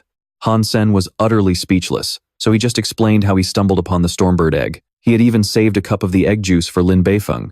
Since he was starving, and this was the egg of a sacred blood creature, Lin Beifeng didn't complain for a second and chugged it all in one go. "See, I wasn't lying, was I? It's just a shame we didn't get any sacred Geno points." After slurping down every last drop of the galebird egg, Lin Beifeng grabbed Han Sen's hands and shook them frantically, showering him with praise and calling him the best guy ever. He was incredibly touched that Han Sen would actually share a sacred blood egg with him. Lin Beifeng kept repeating over and over that once they got back, he would reward Han Sen 100 times over, whether with money or anything else Han Sen wanted. Seeing him get so emotional, Han Sen couldn't help but give him a reality check. "Look, Master Lin, my reputation back at Steel Armor Shelter is pretty terrible, so you might want to keep your distance from me." But Lin Beifeng was like, "Who do you think I am?" Lin Beifeng immediately fired back. "You saved my life, and you are a totally stand-up guy. How could I be that ungrateful? If anyone dares disrespect you, I will show them what is what." Seeing Lin Beifeng looking like he was about to jump all over him, Han Sen quickly said, all right, we will talk more after we get back." Shortly after, one of them headed back to Steel Armor Shelter, while the other went back to Glory Shelter. Still, Lin Beifeng was a straightforward guy, and Han Sen actually liked him. He was definitely someone worth having as a friend. Stepping out of the teleport station, Han Sen was feeling pretty great about his massive haul from the hunt, only to run right into Qin Xuan. It looked like she had been waiting for him, but Han Sen decided to play dumb. "Station Master Qin, what a coincidence." But Qin Xuan just snapped, "Follow me." Now that he knew Ghost Hunt, Han Sen was not really scared of her anymore, so he casually followed, since he was a pretty laid-back guy. Before long, they found themselves back in the combat room. He had no idea why she was acting crazy again, but Han Sen decided this was the perfect chance to put his $1 million Ghost Hunt skill to good use. Without even yelling start, Qin Xuan threw a sudden kick. Han Sen barely managed to dodge, but it definitely gave him a good scare. Station Master Qin, why did you attack without warning? I learned it from you, she smirked. Aren't you the one who always ambushes people? It seemed Qin Xuan was determined to beat Han Sen to a pulp this time, but he managed to catch her very next kick. Han Sen locked his arms tightly around her leg and slammed her hard onto the ground. So, Station Master Qin, does this count as my win? Han Sen gloated. Ghost Haunt was seriously the ultimate cheat code against women. Unsurprisingly, Qin Xuan lost her mind instantly, screaming that Han Sen was a shameless bastard. Furious beyond belief, she actually summoned her beast soul. Her beast soul was a fiery lion. Knowing he stood zero chance against that, Han Sen turned tail and bolted. You are cheating. We agreed no beast souls. No matter how much he yelled, Qin Xuan had absolutely no intention of stopping. Her rage looked powerful enough to blow the entire steel armor shelter away. Needless to say, Han Sen took another loss. Even though Qin Xuan had broken the rules, Han Sen was still vastly outmatched in physical fitness, close combat skills, and battle experience. He thought he had gotten a lot stronger, but against absolute power, he was still too weak. As for Qin Xuan, she was not feeling much better either. The fact that Han Sen had forced her to summon her beast soul proved he had grown incredibly fast since their last fight. So, over the next few days, Qin Xuan dragged Han Sen to the combat room every single day. Though he had no idea why she was doing this, Han Sen actually enjoyed sparring with such a beautiful lady, especially since he wanted to level up his own combat skills anyway. The only downside was that he was completely sore after every session. Qin Xuan was gorgeous, sure, but her attitude was anything but gentle. Brother Sen, long time no see. Walking out of the combat room today, Han Sen ran straight into a familiar face, Shui Shi, the girl who used to hang out with him, Zhang Danfeng, and Han Hao. Since Shui Shi had recently reached the age to enter the sanctuary, it made perfect sense for her to be here. They had not even exchanged 3 sentences before a luxury supercar suddenly pulled up. A tall, cool-looking guy stepped out of the vehicle and called out, "Little sister, didn't I tell you? You should only teleport from inside our house. If you use the public teleport station, you are bound to get harassed by annoying losers." Realizing her brother thought Han Sen was some creep, Shui Shi quickly clarified, "Fourth brother, don't get the wrong idea. This is Han Sen, he is my childhood friend."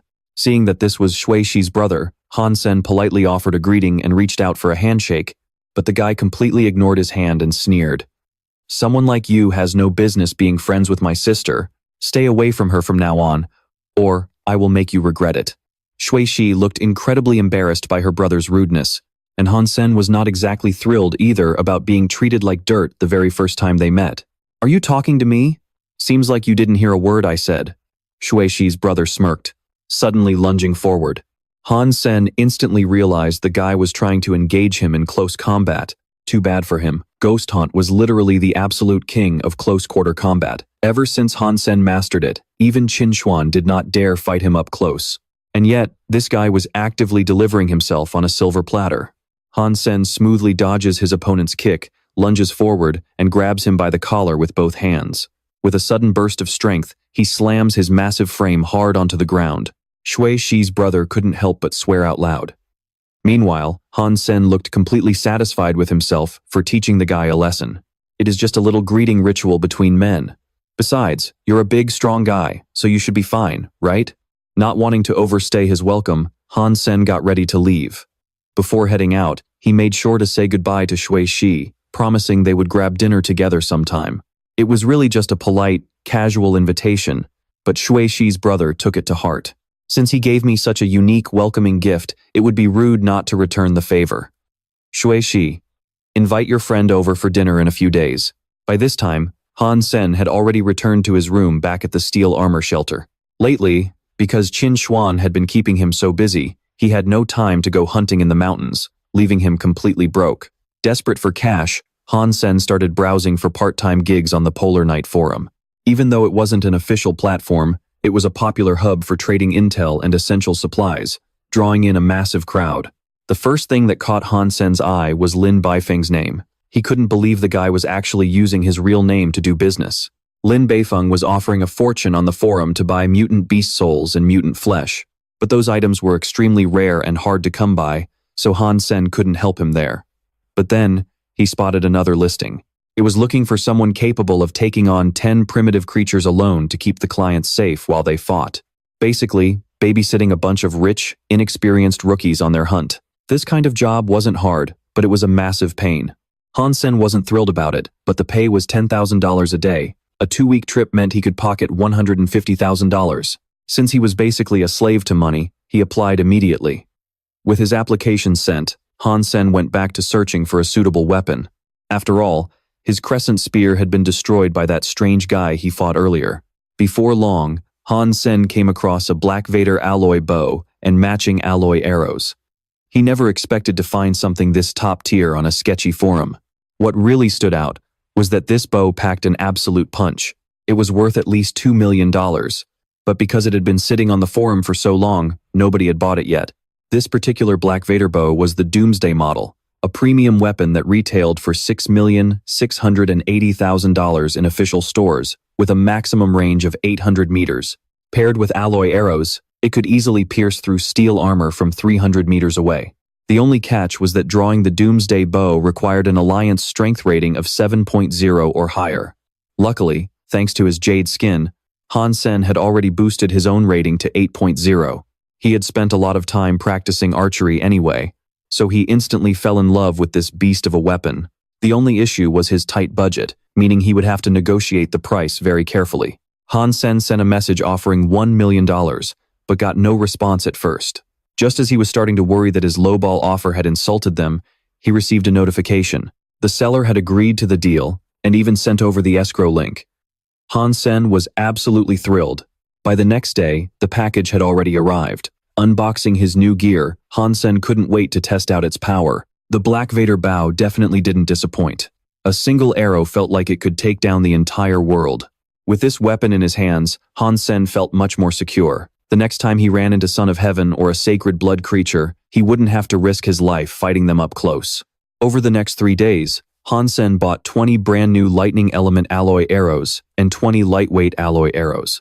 Combined with the 6 arrows that came with the bow, he had more than enough firepower to hold his own out there.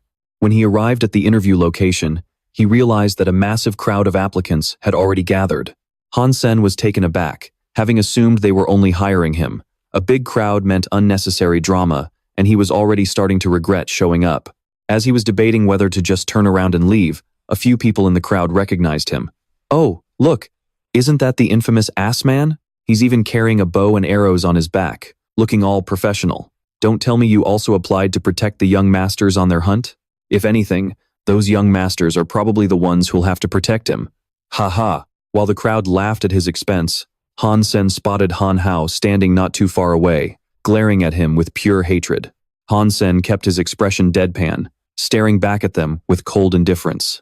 With an arrogant smirk, young Master Yuan spoke up and asked, "So, you're the infamous ass man?" Without a hint of embarrassment, Hansen calmly replied, "If you don't think I'm a good fit, I can leave right now." But to his surprise, young Master Yuan stopped him and insisted, "No, stay. You'll be the one protecting us." Young Master Qing quickly tried to talk him out of it, saying, "Yuan, come on, he's the ass man." The other applicants in the group chimed in, agreeing. "Yeah, young Master Yuan, letting him protect us is a terrible idea. He can't pull it off, and we'll be in real danger out there. Well, he can run faster than any of you." Regardless of their complaints, young Master Yuan stood his ground. "I've made my choice. You guys can hire a few more as well. Here's your contract."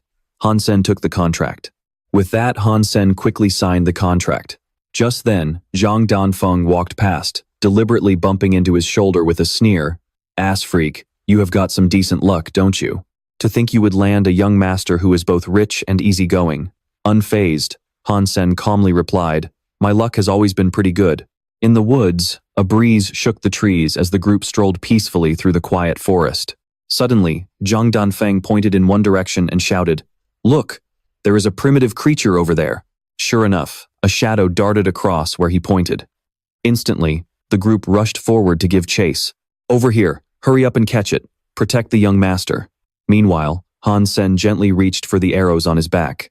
Hansen decisively shot an arrow. It landed dead center into a tree trunk, leaving everyone bewildered. "Hey, idiot, where the heck are you aiming?" After letting the arrow fly, he muttered to himself, The Doomsday Bow really is something, but I just need to put a little more force into it. At that moment, Zhang Danfeng strolled over and said mockingly, "Did you forget you can't even hit a target within 10 yards? How do you have the guts to guard young Master Yuan?" Hearing this, Han Sen simply replied, "I'm just practicing." Hearing his response, Zhang Danfeng sneered, "Practicing with your pathetic skills? Stop embarrassing yourself." Han Hao walked over and warned Han Sen, "Don't tell anyone you know me." A short while later, the group arrived at a cave and was face to face with some monsters. Han Sen stood on higher ground, observing the scene. Young Master Yuan looked at the monsters in front of him with pure excitement. "Great, 3 primitive black-striped beasts. There is no need for you guys to step in, we will handle this ourselves." The bodyguards accompanying him replied, "All right, be careful then." Without hesitation, the young master eagerly launched an attack on the monsters. Watching this from above, Han Sen looked pleased. In truth, these rich kids actually had a lot of potential. They only needed protection at the start. Though they lacked experience, after days of practice, they had improved a lot and could easily deal with primitive creatures. A moment later, the primitive beasts collapsed to the ground, dead. A voice sighed in admiration. Students from noble academies are truly on another level. Their starting point is way higher than those who only finished compulsory education, like me. On the other side, young Master Qing looked at the fallen monsters he had defeated himself and laughed proudly. "It is done. This is our victory." Suddenly, one of the monsters that wasn't actually dead opened its eyes. It swiftly lunged toward young Master Qing. Hearing the noise, Han Hao, Zhang Danfeng, and another bodyguard whipped around in shock. Young Master Yuan was horrified to see his friend about to be mauled, while young Master Qing screamed at the top of his lungs in sheer terror. "Yuan, save me." Out of nowhere, an arrow whistled through the air, piercing straight through the beast's head. It instantly collapsed, leaving young Master Qing completely dumbfounded. Just then, the rest of the bodyguards rushed over to relentlessly beat the dead beast. "You bastard, how dare you play dead? Die, damn you, die." Meanwhile, young Master Yuan rushed over to pull his friend up. "Qing, are you okay?" Young Master Qing let out a sigh of relief. "I'm fine. But that scared the hell out of me." Suddenly, Zhang Danfeng loudly barked at Han Sen. "You stupid ass freak. Why the hell are you shooting arrows all over the place when nothing is happening? That arrow almost hit young Master Qing just now." Han Hao chimed in. "Yeah, do you have any idea how dangerous that was?" As Han Sen calmly faced the two of them, a loud roar suddenly boomed. "Get lost." Zhang Danfeng stepped in front of Han Sen to kick him out. "Did you hear that? Ass freak? Young Master Yuan told you to get lost." However, it seemed he had completely misread the situation. Young Master Yuan grabbed his collar and roared in fury. "I said for you guys to get lost." Pointing at Han Hao and his group, he snapped, "I paid good money to hire you all to protect us. When Qing was in danger just now, what the hell were you guys doing?" He chewed them out without holding back. "You did absolutely nothing. Not a single one of you reacted. And now you have the nerve to blame the only person who actually did his job? You worthless trash. Get out of my sight, and don't you ever show your faces around me again." Zhang Danfeng, refusing to back down, replied, "Young Master Yuan, we will leave if you want us to, but according to the contract, doing this violates our terms. You still have to pay us the remaining balance." Young Master Yuan threw the money directly at them and snapped, "Take it and get lost, you useless trash." Seeing the group leave, Han Sen waved and said, "Goodbye." Zhang Danfeng let out an angry huff. "Just you wait." Afterward, young Master Qing stepped forward to thank Han Sen. Thank you for saving me back there." Hearing this, Han Sen simply replied, "Don't worry about it. I'm just glad you're not hurt." By now, young Master Yuan's attitude toward him had softened significantly. On the contract, his name was written as Han Sen. For someone to wield the Doomsday Bow of the Black Vader series, their strength rating must be at least a 7.0 or higher by Alliance standards. Hearing this, young Master Qing exclaimed in admiration, 7.0, that is incredible. Young Master Yuan possessed a sharp eye. Recalling Han Sen's movements, he pondered, "Actually, even my estimate might be too low. Just now, when he took aim on his very first try, his strength was almost 8.0. That made him want to be friends with Han Sen right away. Brother Sen, let's be friends. Please look out for me if I make any mistakes in the future." Han Sen also shook hands to be friends with him. "Young Master Yuan, you are being too modest. You hired me right from the start because you recognized the doomsday bow. Honestly, Han Sen actually had a bit of respect for young Master Yuan. He might be a rich kid, but he has got a good eye and makes a reasonable boss, since recognizing that bow is no easy task. The next day, at the shelter's entrance, crowds of people were going in and out. Han Sen had just returned when someone blocked him at the gates. Zhang Danfeng was still salty about what happened that day and wanted to cause trouble for him. You are finally back, you damn butt maniac. Because of you, I cannot even make a living anymore. I am seriously pissed. Zhang Danfeng did not hesitate for a second and lunge at Han Sen. You dared to ruin my livelihood, so I am going to teach you a lesson, or you will never learn some respect. Han Hao, blending into the crowd, saw this and could only think, stupid Han Sen, there is no way I can help you out of the mess you just made. However, reality is often disappointing. Han Sen easily dodged Zhang Danfeng's attack, catching him completely off guard. What? He vanished in an instant, and a hand suddenly gripped the hand holding his dagger. Han Sen pinned him to the ground and easily snatched the dagger from his hand, making him scream, "Ah, my arm!" This sight left Han Hao completely bewildered. What is going on? He was so fast he practically vanished. I could not even see how he did it. Not only was he stunned, but Zhang Danfeng's lackeys were just as shocked. What? The butt maniac took down Zhang Danfeng? That is impossible. Zhang Danfeng's physical fitness is at 6.7. Even though he was completely pinned down, Zhang Danfeng kept screaming, "What are you idiots standing around for? Chop this bastard to pieces." Annoyed by his screaming, Han Sen gave his arm another twist and warned him coldly, "You talk way too much." But Zhang Danfeng's foolish lackeys did not know when to back down. They charged forward to attack. "Everyone, get him! Kill him!" Several quick slashes flashed through the air as Han Sen casually swung his deadly blade. With every swing, he snapped their weapons clean in half, leaving them completely dumbfounded. What on earth is this? Even Han Sen was amazed by the sheer sharpness of the blade. A high-grade alloy dagger. I cannot believe a guy like Zhang Danfeng had such a premium weapon. This thing is not cheap at all. It is easily worth over 1 million yuan. This left him quite pleased. Perfect. Just what I needed. Meanwhile, Han Hao was completely frozen in shock. Is this really the Han Sen I used to know? He watched Han Sen inspect the dagger, his mind in complete disarray. Was not he always just hunting black beetles? He could not even kill primitive creatures on his own. He is supposed to be weaker than me. So why? Back to Zhang Danfeng. Han Sen had already decided to keep the dagger for himself. Zhang Danfeng, a weapon this good is a complete waste on someone like you, so I will take it off your hands. It is mine now. Having secured his prize, he turned around to walk away, but as he did, a sudden shout made him stop in his tracks. It turned out to be Luo Tianyang, who was riding a horse right into his path to block him. But maniac, you have got some nerve messing with my guys. Seeing his savior arrive, Zhang Danfeng immediately started crying for help. Brother Luo, not only did he twist my arm, but he also stole my dagger. You have got to teach him a lesson for me. His brainless subordinate's whining only annoyed Luo Tianyang, who snapped back, "Useless trash. You are nothing but an embarrassment." Right after, he drew his whip, ready to teach Han Sen a lesson. "You crazy bastard. Today I will make sure you understand exactly how you are going to die." Unfazed, Han Sen used his newly acquired dagger to clash with him. He easily dodged the attacks while thinking to himself, so strong.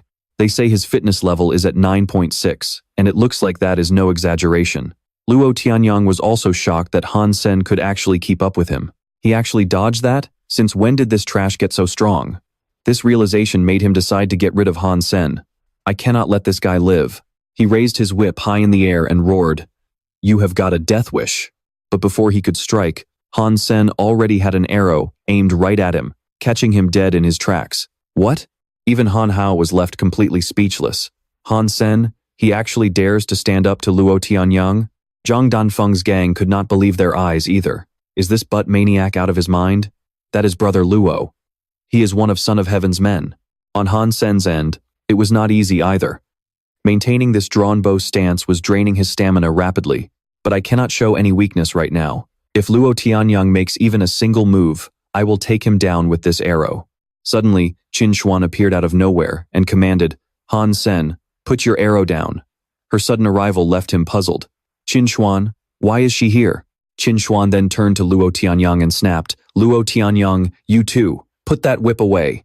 Hearing her command, Han Sen glanced over, and both of them quickly lowered their weapons. Luo Tianyong was quick to complain first. But Sister Qin, this butt maniac harassed you before, and today he even dared to attack me. I have to put him down. Qin Xuan did not say a single word. Instead, she struck out in a flash, aiming a blow directly at his hand. Holding his whip, her strike sent him crashing to the ground, causing his panicked lackeys to rush over to his side. Brother Luo, are you okay? Meanwhile, she turned around to warn him, I'll discipline my own people. It's not your place to stick your nose in, outsider. Then, she ordered Han Sen, what are you standing there for? Let's go. He mumbled back, huh? Oh, okay. Shortly after, the two walked away under Luo Tianyong's furious gaze, while his lackeys whispered among themselves. Qin Xuan said that ass freak is her guy. Does she actually like that type? What is there to like about a guy you can knock over with a single poke? Ignoring his whispering lackeys, Luo Tianyong swore in rage. Damn it, I'm not letting this go so easily. Just you wait. Han Sen sluggishly followed Qin Xuan, but after hearing her proposition, he strongly objected. Huh? You want me to join the archery squad? No way, I'm not going. But she believed that being able to pull the doomsday bow proved his physical fitness isn't bad. You crossed Luo Tianyong today. Without my protection, do you really think he'll let you off? But despite her warning, he stood his ground. Station Master Qin, I appreciate your good intentions, but I can handle my own problems. She kept trying to convince him, saying, in the entire steel armor shelter, my archery squad is the only place that will give you a massive advantage when applying to a military academy in the future. Hearing this, he replied gloomily, who said I wanted to join a military academy anyway? My physical fitness score won't even reach 10. I don't meet the requirements. Of course, she didn't buy it and tried to egg him on. Really? It might be impossible for an average person, but for you, nothing is impossible. Qin Xuan's words left Han Sen wondering what she was getting at. She smirked smugly and replied, though you don't look like anything special, you definitely have some hidden strengths. I don't care what secrets you're hiding. To me, making use of talent is all that matters. Suddenly, he boldly asked her, make use of me? After everything I did to you in the past, you're not angry? The second he brought it up, she lost her temper and snapped, say that again, I dare you.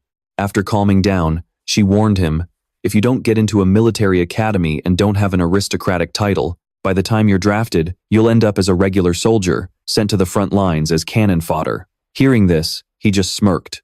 He asked her back, how do you know I won't get a high rank? Secretly, he was planning. If he practiced Jadeskin, he could use the black crystal to gain higher Geno points, which would secure him a high military rank. He had it all figured out. Out of nowhere, an irritated Qin Xuan grabbed Han Sen by the collar and barked, I said you can't. So you can't. Are you looking for a beating? Seeing her so intense, he could only offer a sheepish smile and give in. All right, I get it. I'll join the archery squad. That was just for show though. In his mind, he was cursing her out. Damn it, this woman has military connections. If she really wanted to make my life miserable, I'd be done for. A while later, he returned home and collapsed onto his bed, lost in thought. I haven't rested in days. I'm absolutely exhausted. Why does Qin Xuan want me in her archery squad so badly? What is she plotting? Suddenly, there was a knock on his door. Han Sen opened it and asked, Mom, is everything okay? Luo Lan asked him softly, Sen, I have something to take care of tomorrow. Can you drop Yanyan off at school? Hearing this, he asked with a bright smile, has Yanyan enrolled already? Which school is it? Luo Lan replied gently, you've been so busy at the shelter lately that I didn't get a chance to tell you. Using the money from last time, I got her into St. Hua. Knowing his sister got into a good school, he was thrilled. Really? Other than those aristocratic schools, St. Hua is the best one on planet Roka. Mom, take care of your business first. I will take Yanyan to school tomorrow. Seeing him agree, she didn't say anything else. All right, thank you, son.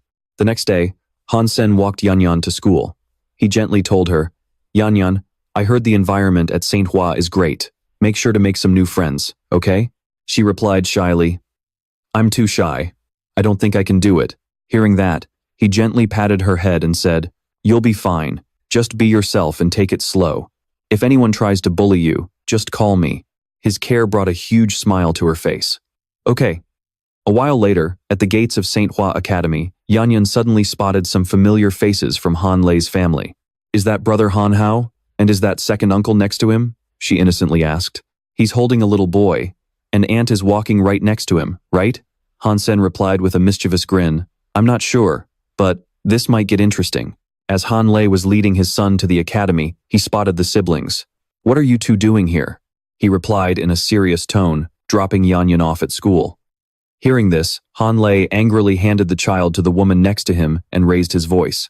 Saint Hua's tuition is extremely expensive. It costs at least a few $1,000,000. Your father ran the company for so many years, he must have pocketed a fortune from it. Pointing a threatening finger at him, Han Lei sneered. Let me tell you something. That money belongs to the Han family, and we're splitting it equally. If you don't hand it over, don't blame me for getting ugly. Unfazed, Han Sen countered with a dangerous smile. Second uncle, you haven't read the contract, have you? The contract says it plain and simple. The 2 million yuan has already been paid. You guys aren't getting another single penny from us. His words make the man boil with rage. That's a scam. It doesn't count. I'm going to track down your mother when I get back. He calmly warns him, Uncle, you shouldn't do that. I have every right to beat you to death. Enraged, Han Lei loses his mind and lunges to attack Han Sen. What did you say, you little punk? Seeing this, Han Yan screams in terror. Don't hit my brother. Calmly, he easily blocks his uncle's punch and effortlessly slams him onto the ground. Then, he coldly warns him, Uncle, if you're so tired of living, you're welcome to come over to our place and try your luck. Han Yan looks at him with utter admiration. Wow, you're amazing, brother. Seeing this, the woman quickly grabs her crying child and runs off. Don't be scared, sweetie. Mommy will take you to school first, and then we'll call the cops to lock him up for good. Suddenly, Han Sen kneels down and pulls out his mini camera. That woman is pretty good looking, and the little kid is quite cute too. If Aunt saw this, what do you think she'd do? Hearing this, Han Lei is instantly gripped by panic.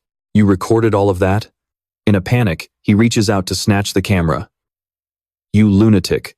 Delete it right now. But before he can do anything, Han Sen grabs his wrist. With a sly smile, he blackmails him. We're family, after all. Let's work something out. If you give me 2 million yuan, uncle, I might consider deleting it. But even in this situation, the man still tries to talk tough. In your dreams, of course, Han Sen doesn't give him a choice. He twists his uncle's arm and demands coldly, transfer the money. Right here, right now. Left with no other choice, he has to comply. Okay, I'll do it. Not long after, Han Sen receives the 2 million yuan. With the money secured, he walks Han Yan to school, but not before leaving Han Lei with a final warning. Uncle, I'll delete the video, but that depends on my mood. And don't ever come looking for trouble at my house, or you'll pay a heavy price. Only after Han Sen has walked away does his uncle find the guts to curse at him. Han Sen, you absolute bastard. He looks at his wrist that Han Sen just twisted, utterly bewildered. Since when did he get so strong? It's like he's a completely different person. Sometime later, after walking his sister to school, Han Sen strolls down the street, reflecting on what happened. Because of Uncle, Yan was late for school. I wonder if I scared her too much. She started acting so timid and quiet after that. Feeling guilty, he sighs and reminds himself to avoid using violence in front of Yan. She is still way too young. As he walks, he happens to stop in front of a building and makes a decision. The physical test center. I've practiced with the Doomsday Soul a few times. I wonder if my strength has increased at all. Let's go in and find out. In the lobby of the physical test center for the unevolved, someone is waiting for his turn. That person is Zhao Boshan. He waits anxiously for his turn. Shoot, I didn't perform at my absolute best. I have to try again. I need to get a AA rating. He pumps himself up. To become an interstellar warship captain, I have to keep working hard. You can do this. Looking at the display board, he's a bit disappointed to see the room is occupied. Wait, someone is already inside? I specifically chose a quiet spot too. To kill some time while waiting, he decides to check out who took over the room. Looking at the person taking the test inside, he is utterly shocked. What? Is he using a beast soul to clear the robot corridor? He quickly does the math. For an unevolved person, clearing 60 meters is passing, 70 meters is satisfactory, 80 meters is excellent, 90 meters is advanced, and clearing 1,000 meters is super grade. The person Zhao Boshan is evaluating based on this data is none other than Han Sen. I only made it 76 meters, and this guy might reach 80 meters at most using a beast soul. Meanwhile, inside, Han Sen is effortlessly taking down countless training robots. This sight leaves Zhao Boshan dumbfounded. What? What's more, his scorecard is even more mind-blowing as he easily achieves an overall SSS rating with a time of 7.88 seconds. This leaves him completely bewildered. No way! Clearing it on his first try, and in such a short time. That's insane. Who on earth is this guy? It's incredible. However, when he looks back inside the training room to see who this person is, there is no one left. Where did he go in the blink of an eye? A dazed look is still plastered across his face. The next day, the video of Han Sen's training session is uploaded to the online forums, drawing everyone's admiration. Have you seen this? The post on the forum is blowing up right now. 7.88 seconds. The violent angel completely dominated the robot corridor. Oh, that's the great dollar. Everyone is talking about it. Yeah, that's him. He's such a beast. Come to think of it, didn't he snatch the Son of Heaven's beast soul? Without that beast soul, he'd be absolute trash. He's just incredibly lucky. If you're so capable, why don't you try stealing one yourself? Meanwhile, inside a seaside villa, a voice calls out. Zhenliu, come look at this. Tang Zhenliu wipes off his sweat as he walks over and asks, what is it, Lu Feng? I was just training and was about to hit the shower. The second he watched that video, he gasped in utter shock. What the? 7.8 seconds? SSS class? What kind of monster is this guy? Lu Feng chimed in, clarifying that the person who posted the video didn't catch a glimpse of his face. But according to the analysis, he continued, except for his sacred blood genes, his other geno points have already maxed out. On top of that, he's probably practicing some high-level hyper-geno art, and that armor he's wearing is definitely a sacred blood beast soul. Hearing this, Tang Zhenliu was overcome with curiosity. With credentials like that, I need to know who this guy is, right now. He declared in frustration, I've waited so long for those absolute monsters to move on to the second god sanctuary. If this bastard dares to stand in my way of competing for a spot among the chosen, I will crush him. Lu Feng gently reminded him, for someone to achieve that, his background can't be simple. He might even be connected to the military. Do you really think you can afford to cross someone like him? Caught off guard, Tang Zhenliu felt a bit embarrassed. He cleared his throat and muttered, I was just letting my temper get the best of me, okay? Don't make it such a big deal. Lu Feng ignored his excuse, still completely fixated on the identity of the person in the video. But seriously, I'm really curious about his background. With that kind of power, he's bound to shake things up in the sanctuary. 2 days later, at the transit station, Han Sen, the man behind that wildly viral video, was following a station staff member. As he walked, he grumbled to himself, I've only been gone for a few days, and Qin Xuan already ordered me back. I'm supposed to be a grown man, but in front of her, I feel like a helpless little kid. He recalled the day she called him back and scolded him, Stop running around all the time. You're under me now, so I have every right to know your whereabouts. Back then, he had tried to argue, I wasn't running around, I just had some family issues to take care of. Ignoring his excuses, she had quickly cut him off. Save it. Go find Yang Manli and join the Bullseye team. Hearing this, he immediately grimaced. What? Still? This is such a pain. Naturally, she didn't care whether he liked it or not, and warned him, I'm heading to Starry Group. You'd better have this done before I get back. Hearing that, he couldn't help but wonder, Starry Group? Isn't that Son of Heaven's family business? He thought to himself, my father's death is also linked to them. Why is Qin Xuan cooperating with them? Back then, Qin Xuan didn't answer his question, but simply turned back and asked, Do you understand? My plan is to have you join Bullseye, okay? Under my wing, he won't dare touch you. Hearing that, he could only smile and say, Station Master Qin, you're really too kind. Thanks.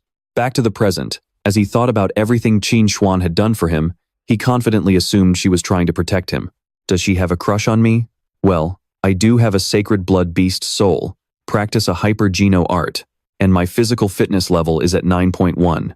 Just then, the guide opened a door and gestured for him to enter. We're here. As soon as he stepped inside, Han Sen greeted her. Hello, Station Master Qin told me to report to you. Seeing him, Yang Manli asked, So, you're Han Sen? She coldly remarked, You're 10 seconds late. Han Sen nervously explained, I didn't mean to. Station Master Qin just caught me and gave me an earful. Hearing this, Yang Manli asked, So you're saying Qin Xuan is the reason you're late? Naturally, she wasn't buying his excuses. Arriving late and then shifting the blame to someone else? He was practically asking for trouble. She then handed him a contract and said, "Fill out this form." He replied without hesitation, "Okay." As he filled it out, he wondered, what is wrong with this woman? It feels like she already hates me, even though I don't even know who she is. Suddenly, young Manli remarked with a snide tone, "You must have some special charm for her to tolerate and favor you like this." However, instead of paying attention to her words, Han Sen got distracted by something he shouldn't have. Leader, I can't really fill this out if you keep sitting like that." Keeping that thought to himself, he quickly finished filling in the information and handed the paper back. "I'm all done." She took it and immediately ordered, "Tomorrow morning at exactly 6 o'clock, meet me at the Bullseye training ground in the sanctuary. Remember, I don't tolerate lateness." Just as she was speaking, her communicator suddenly chimed. Manly, Qin Xuan called through the line and requested, "Come to my office right away, and bring Han Sen with you." A moment later, they were all in Qin Xuan's office, huddled around to watch a video. She strictly introduced the video to Yang Manly. "Manly, look at this. This video has been causing quite a stir on the forums." The second Han Sen saw the video, his heart skipped a beat. "Wait, isn't that me at the physical fitness testing center? Who the hell had nothing better to do than to record me? Damn it, my identity is going to be exposed." But thank goodness, luck was on his side. He wasn't exposed because Yang Manli still had no idea the guy in the video was him. Dollar, right? His attack power is insanely high. Did really nobody get a look at his face? Naturally, Qin Xuan was also completely in the dark about his secret. No, the recorder only captured his run through the robot passage test. Realizing that neither of them had figured it out yet, he let out a silent sigh of relief. Oh man, that scared the life out of me. Whew, thank goodness. At this point, Qin Xuan began analyzing what she saw. From the video, Dollar is wearing a beast soul armor and is practicing some kind of high-level hyper-geno art. So, she made a proposal. There is also some important news. The footage in the main hall of the fitness testing center was actually recorded right here on planet Roka. We need to find a way to track him down. He could be of massive help to us. Young Manli chimed in upon hearing this. Planet Roka doesn't have any famous, prominent families or exceptionally powerful factions. I doubt we could nurture someone like Dollar here. Qin Xuan didn't seem to care much about that. She had only one goal, and they had to try no matter what. If he joins us, even if we clash with the Son of Heaven later, as long as they team up, we can successfully hunt sacred blood creatures. Hearing this, Han Sen realized her true objective. Ah, I get it. So that's what this is about. The last time Qin Xuan saved him from Luo Tianyang, she also mentioned she was recruiting talents. She must be looking for someone even better. So, he quickly put on an act and said, "But I heard that guy is a lone wolf. He probably won't join us." However, Qin Xuan wasn't too worried, because she had a secret weapon up her sleeve for this. "We have Sister Manly's honey trap, after all." Young Manly replied proudly, "I don't care. I'm only worried he might not be a man." These words from the two beauties made Han Sen's face turn pale. His mind started racing. No way. These two women are absolutely devious. A little later, back at Han Sen's room in the shelter, he was checking on the beast he had captured and locked up in his room. Fantastic. Just a little longer, and the copper-toothed beast will evolve. It's about to evolve into a sacred blood creature. He was filled with anticipation. Now, he just had to patiently wait a few more days. The next day, at the Bullseye training grounds, Han Sen went inside to take a look around. Among the crowd of people training, he accidentally spotted a familiar face. "Oh, isn't that Su Xiaoqiao?" He then went over to strike up a conversation. "Su Xiaoqiao, you're in Bullseye too?" Startled by the sudden approach, Su Xiaoqiao asked in bewilderment, "How do you know me?"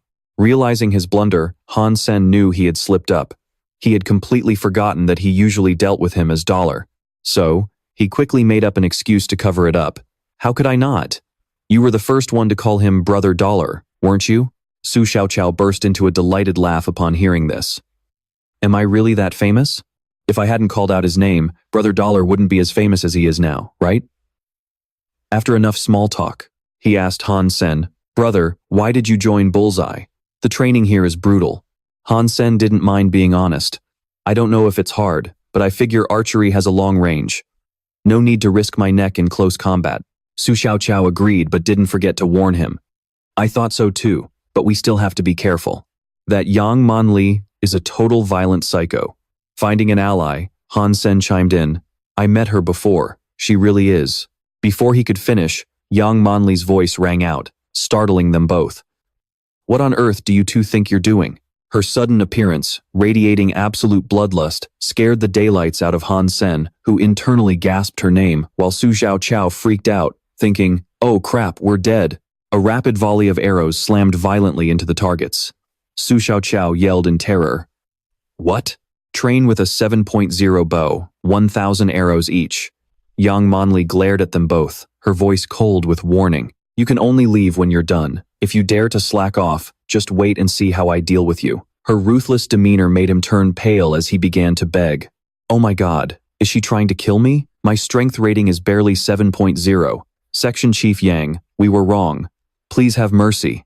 At this point, Han Sen tried to calm him down. Don't lose hope just yet. She's not here anymore. Let's just half-ass the practice. She won't find out.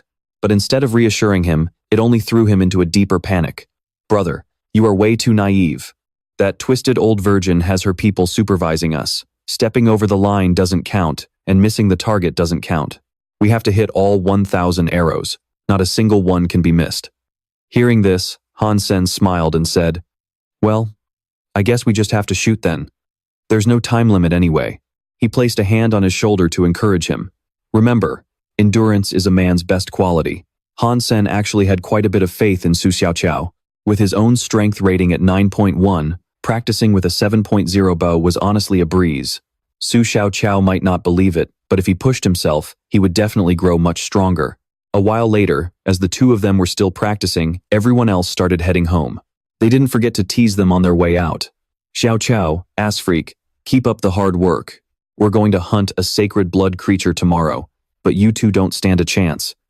Hearing this, Su Xiaoqiao asked in curiosity, a sacred blood creature? How come I didn't know about this? One of them replied smugly, the Son of Heaven's crew found it, and they invited us to team up and hunt it. Han Sen thought to himself, the Son of Heaven? Maybe Qin Xuan negotiated this with Starry Group. Suddenly, Liu Hongtao appeared out of nowhere and snapped sternly, that's enough chit-chat, get back to training. The moment Su Xiaoqiao saw him, he rushed over to plead.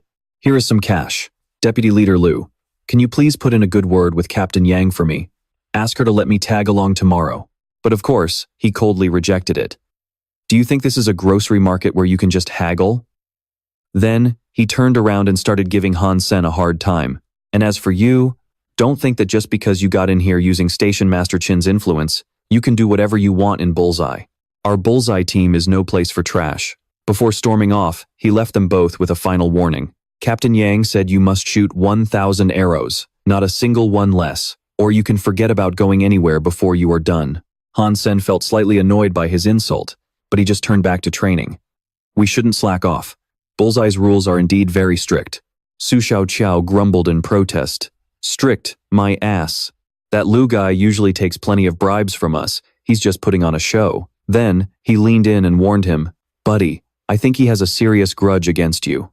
This left Han Sen a bit puzzled. A grudge against me? Why? Su Xiaoqiao lowered his voice, sharing some gossip he had dug up. Liu Hongtao seems to have a massive crush on Captain Yang, so he's always trying to butter her up. He probably knows Captain Yang is annoyed with you, so he is deliberately making things hard on you. Hearing this, Han Sen was utterly speechless. He is treating me like this just because of that? What a psycho. Han Sen didn't say another word and simply picked up his bow.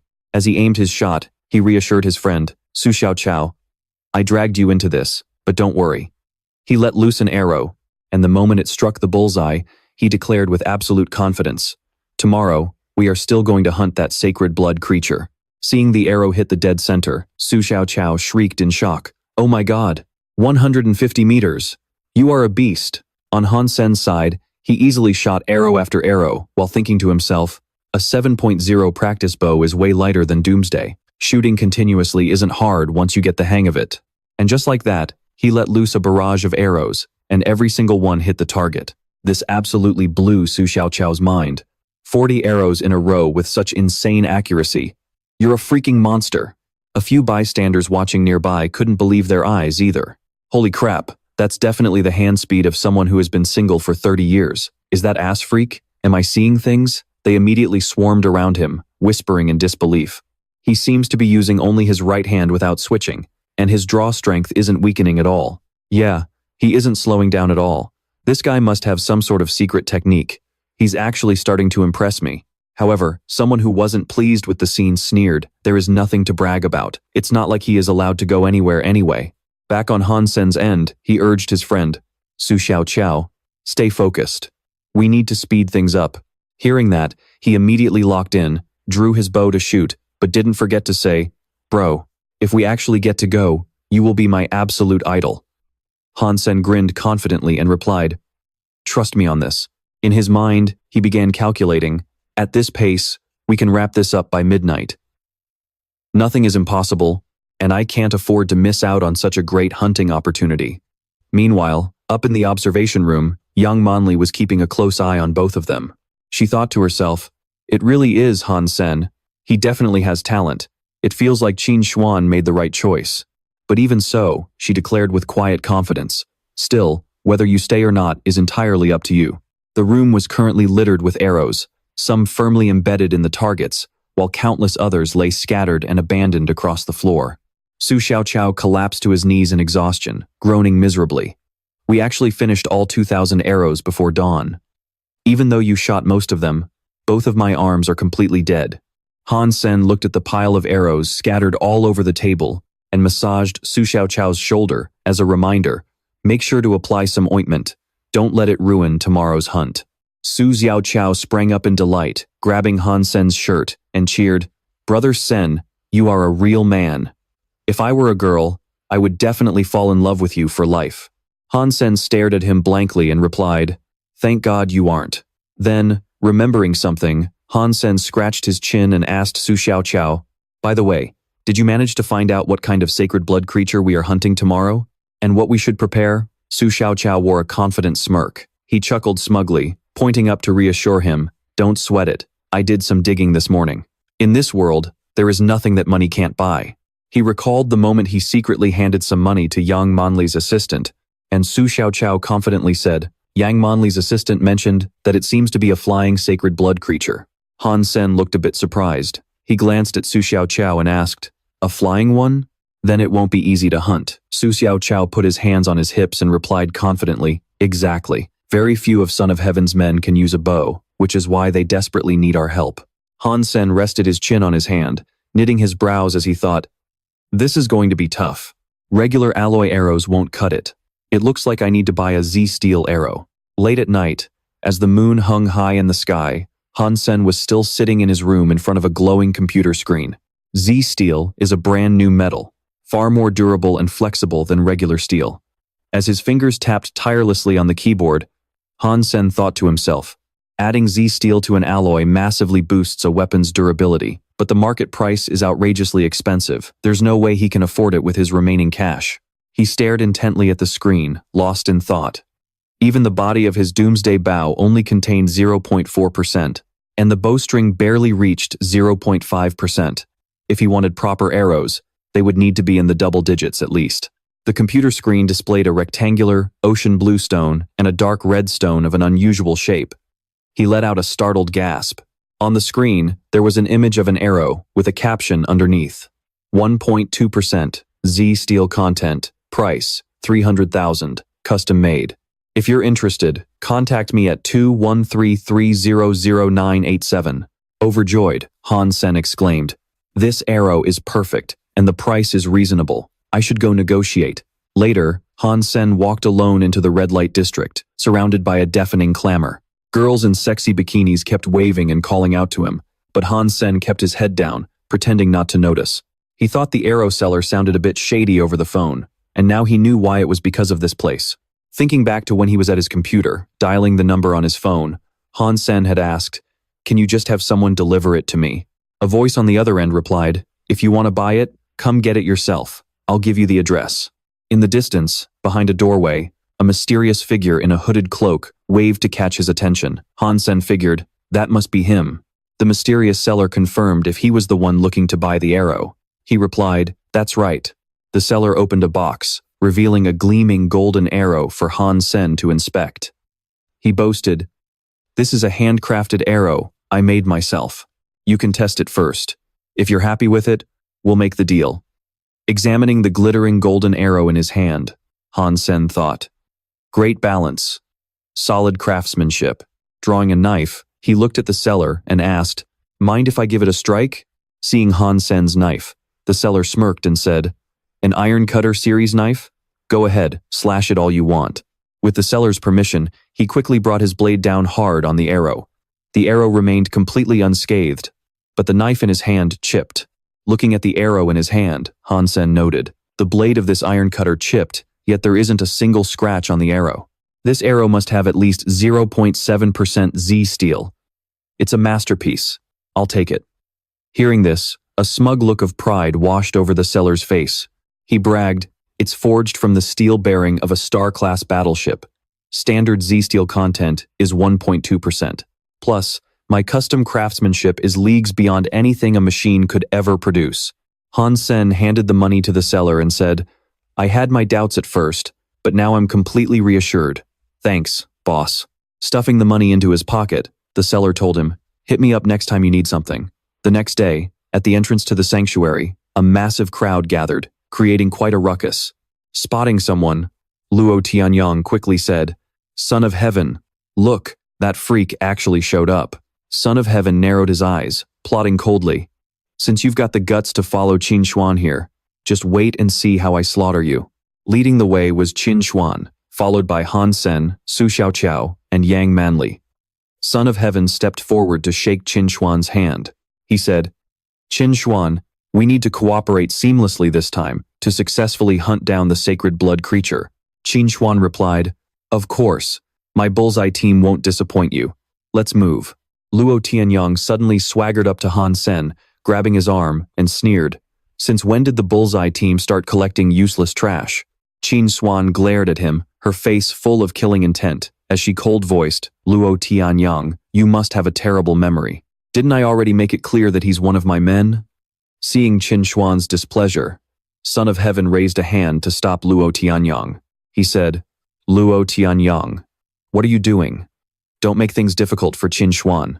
Luo Tianyang mumbled, "Son of Heaven? Fine."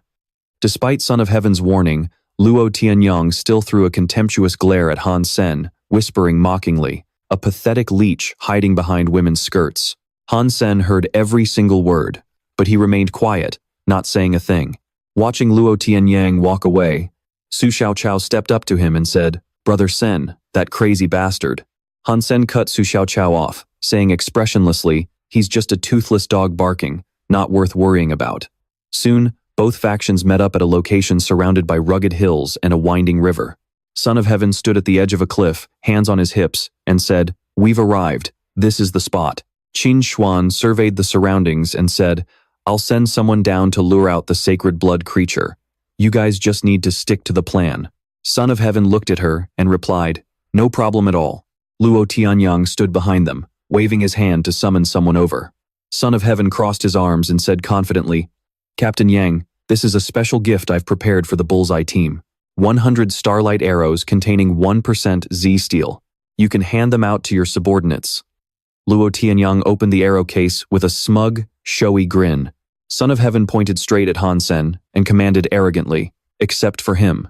Infuriated, Yang Manli stepped forward to confront Son of Heaven. Why not Han Sen? He is a member of Bullseye too, you know. Confronted by her questioning, he just sneered and replied, "Oh, is that so? Since we are the ones providing the starlight arrows, shouldn't we be the ones deciding who gets them?" Hearing him say that, Yang Manli had no choice but to accept his ridiculous demand. "Fine, of course. Since you are the leader of this operation, we will do as you say."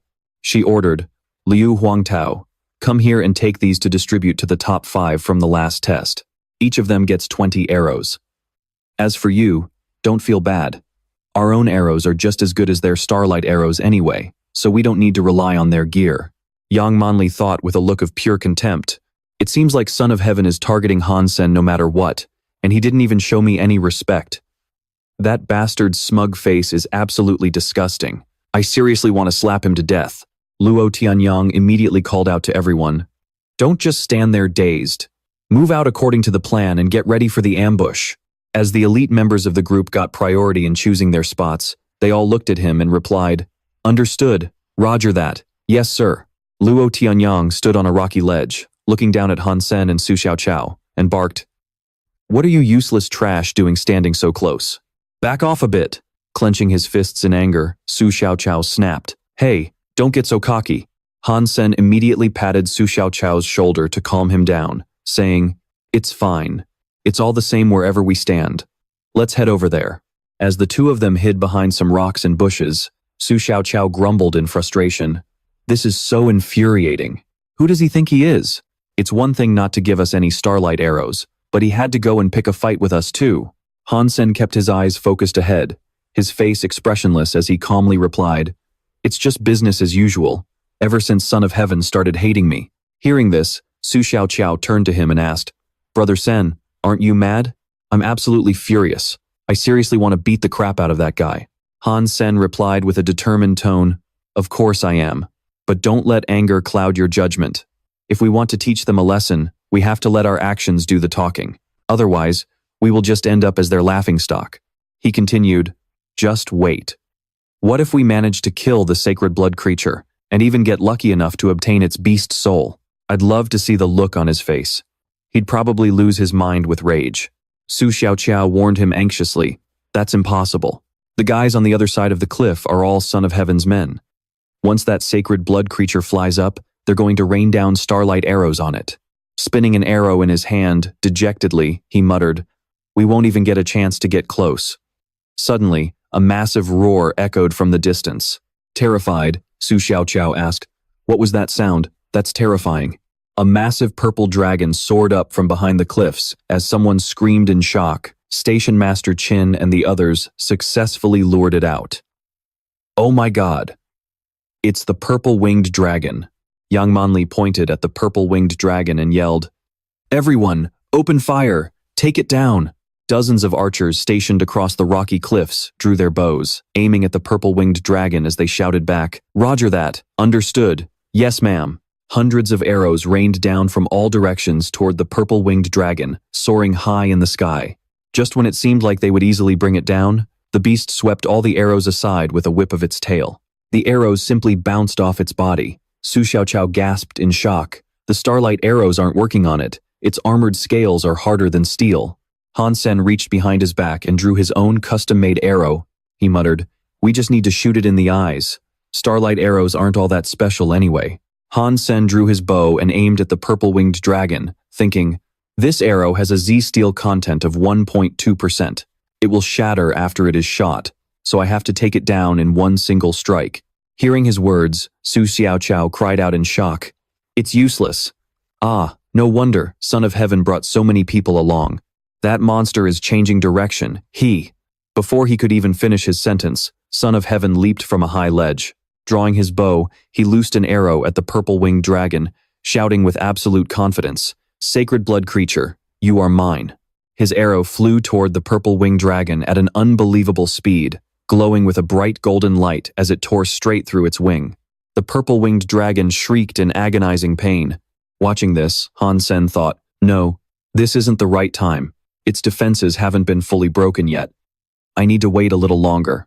The purple-winged dragon soared higher, struggling with its torn wing.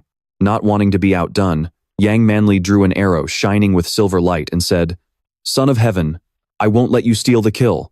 She drew her bow and loosed it at the purple-winged dragon, her arrow streaking through the air like a rocket.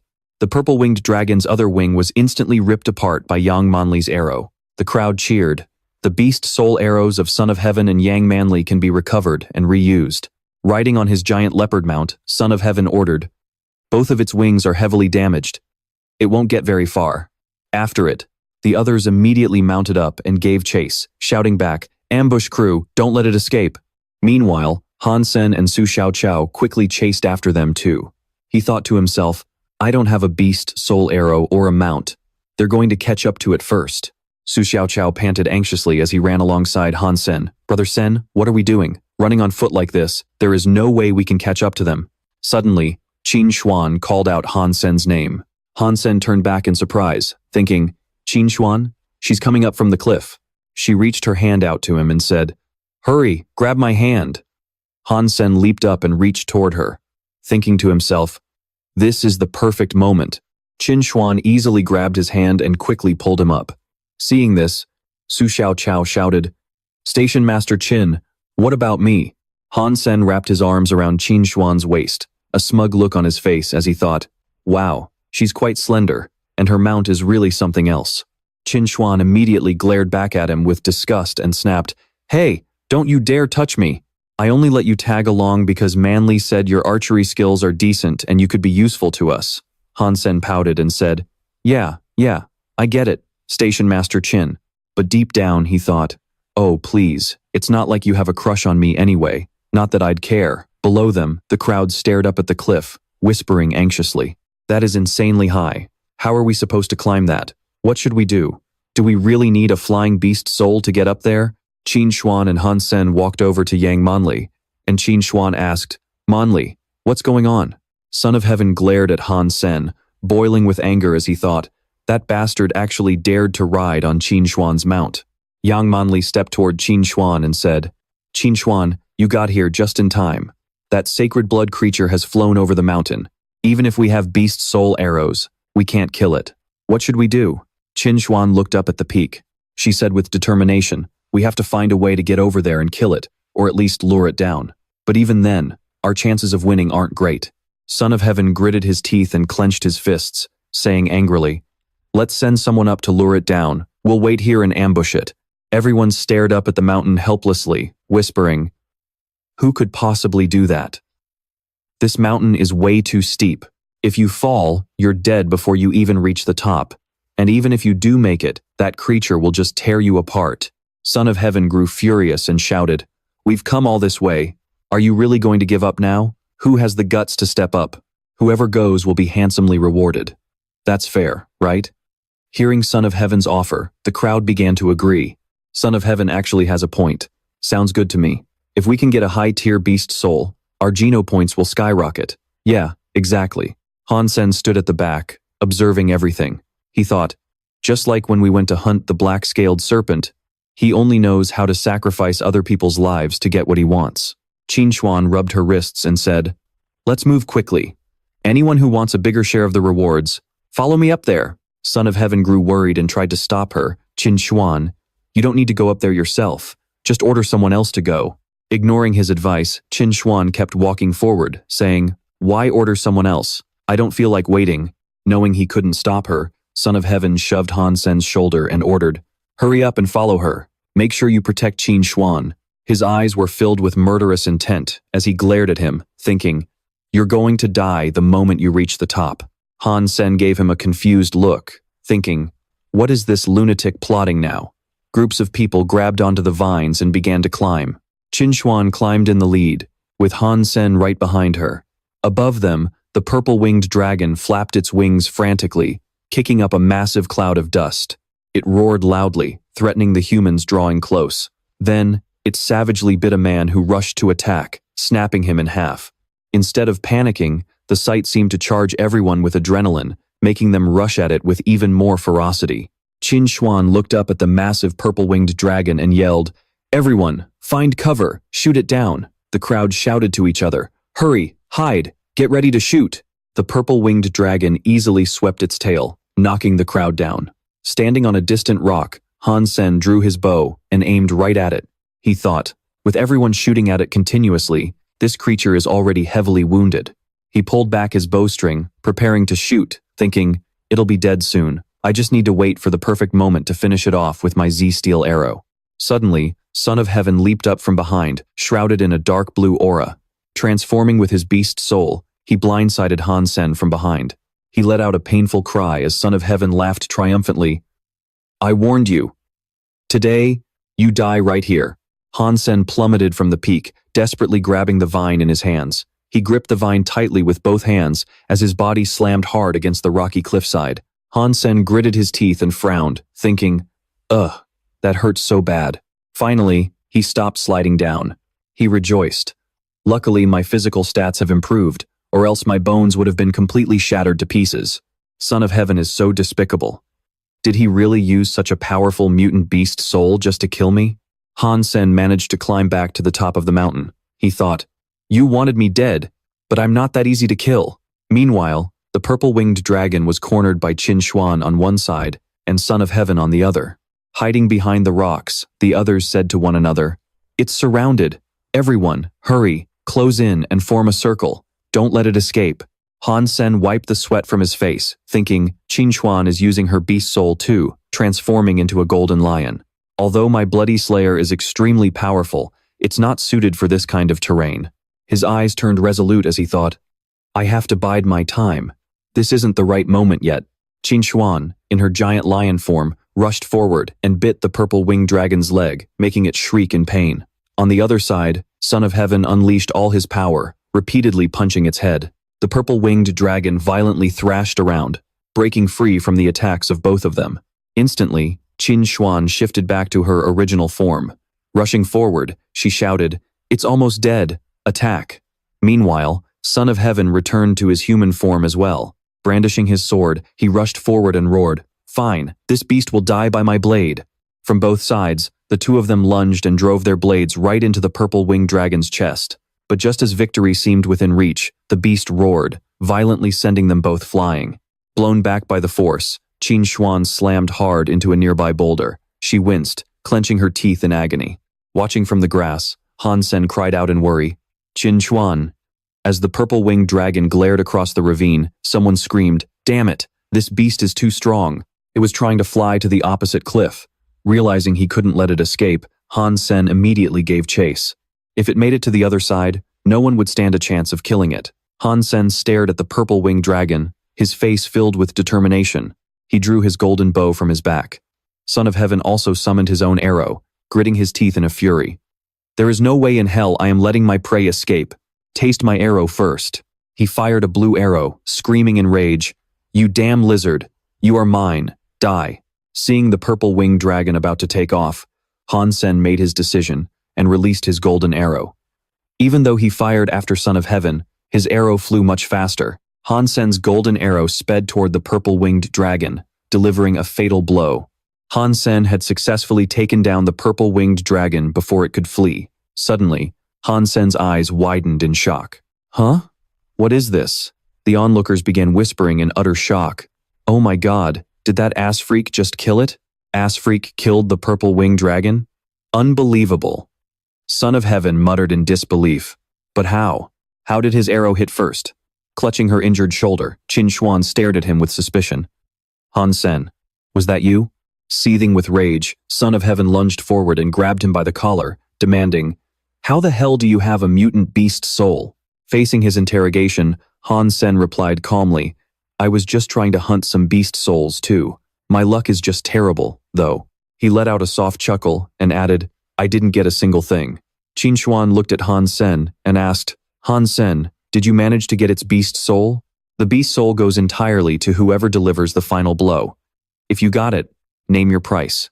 Han Sen rubbed his bruised cheek, playing innocent. "Honestly, I didn't get anything. If I had a chance to make that kind of money, why would I pass it up? I was just panicking and worried the purple-winged dragon would fly off. So I shot. Otherwise, everyone's hard work would have gone to waste." Qin Xuan stared at him, her brow furrowing. It seems like he's telling the truth. After all, getting a beast soul is extremely rare. Qin Xuan looked at Han Sen with a serious expression and warned him, "Fine, just forget about it. Don't go wandering around for the next few weeks, or Son of Heaven might kill you before you even know what hit you. Don't say I didn't warn you." Han Sen smiled and replied, "Understood, Station Master Qin." Han Sen thought to himself, what if Qin Xuan hadn't stepped in today? He recalled his confrontation with Son of Heaven, who had been about to strike him, roaring, "You bastard! You did that on purpose, didn't you? I'll cripple you right here, right now." Han Sen winced, clutching his cheek.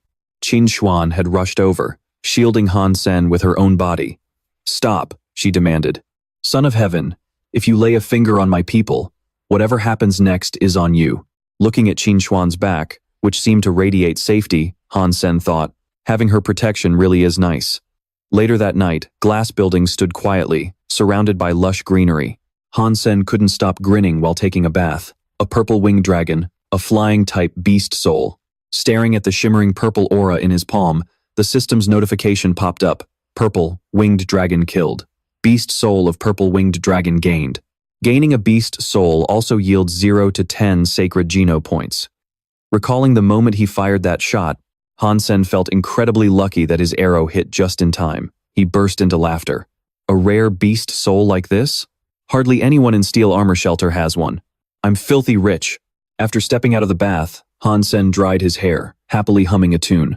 He looked down and gasped. Well, look at you, copper-toothed beast. His pet had undergone a massive change.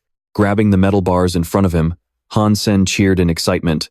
Oh my god, it's a sacred blood creature now. The black crystal is absolutely amazing. He gently patted his pet's head. 3 months. In just 3 months, the black crystal can breed a sacred blood creature.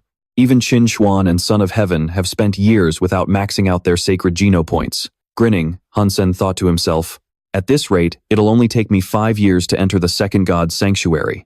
Hansen gripped his knife tightly, a look of resolve on his face. Time to butcher it, then head to the plaza and buy another living primitive creature to breed. With a focused look, Hansen plunged his knife into the copper-toothed beast, ready to continue his grand plan of breeding sacred blood creatures.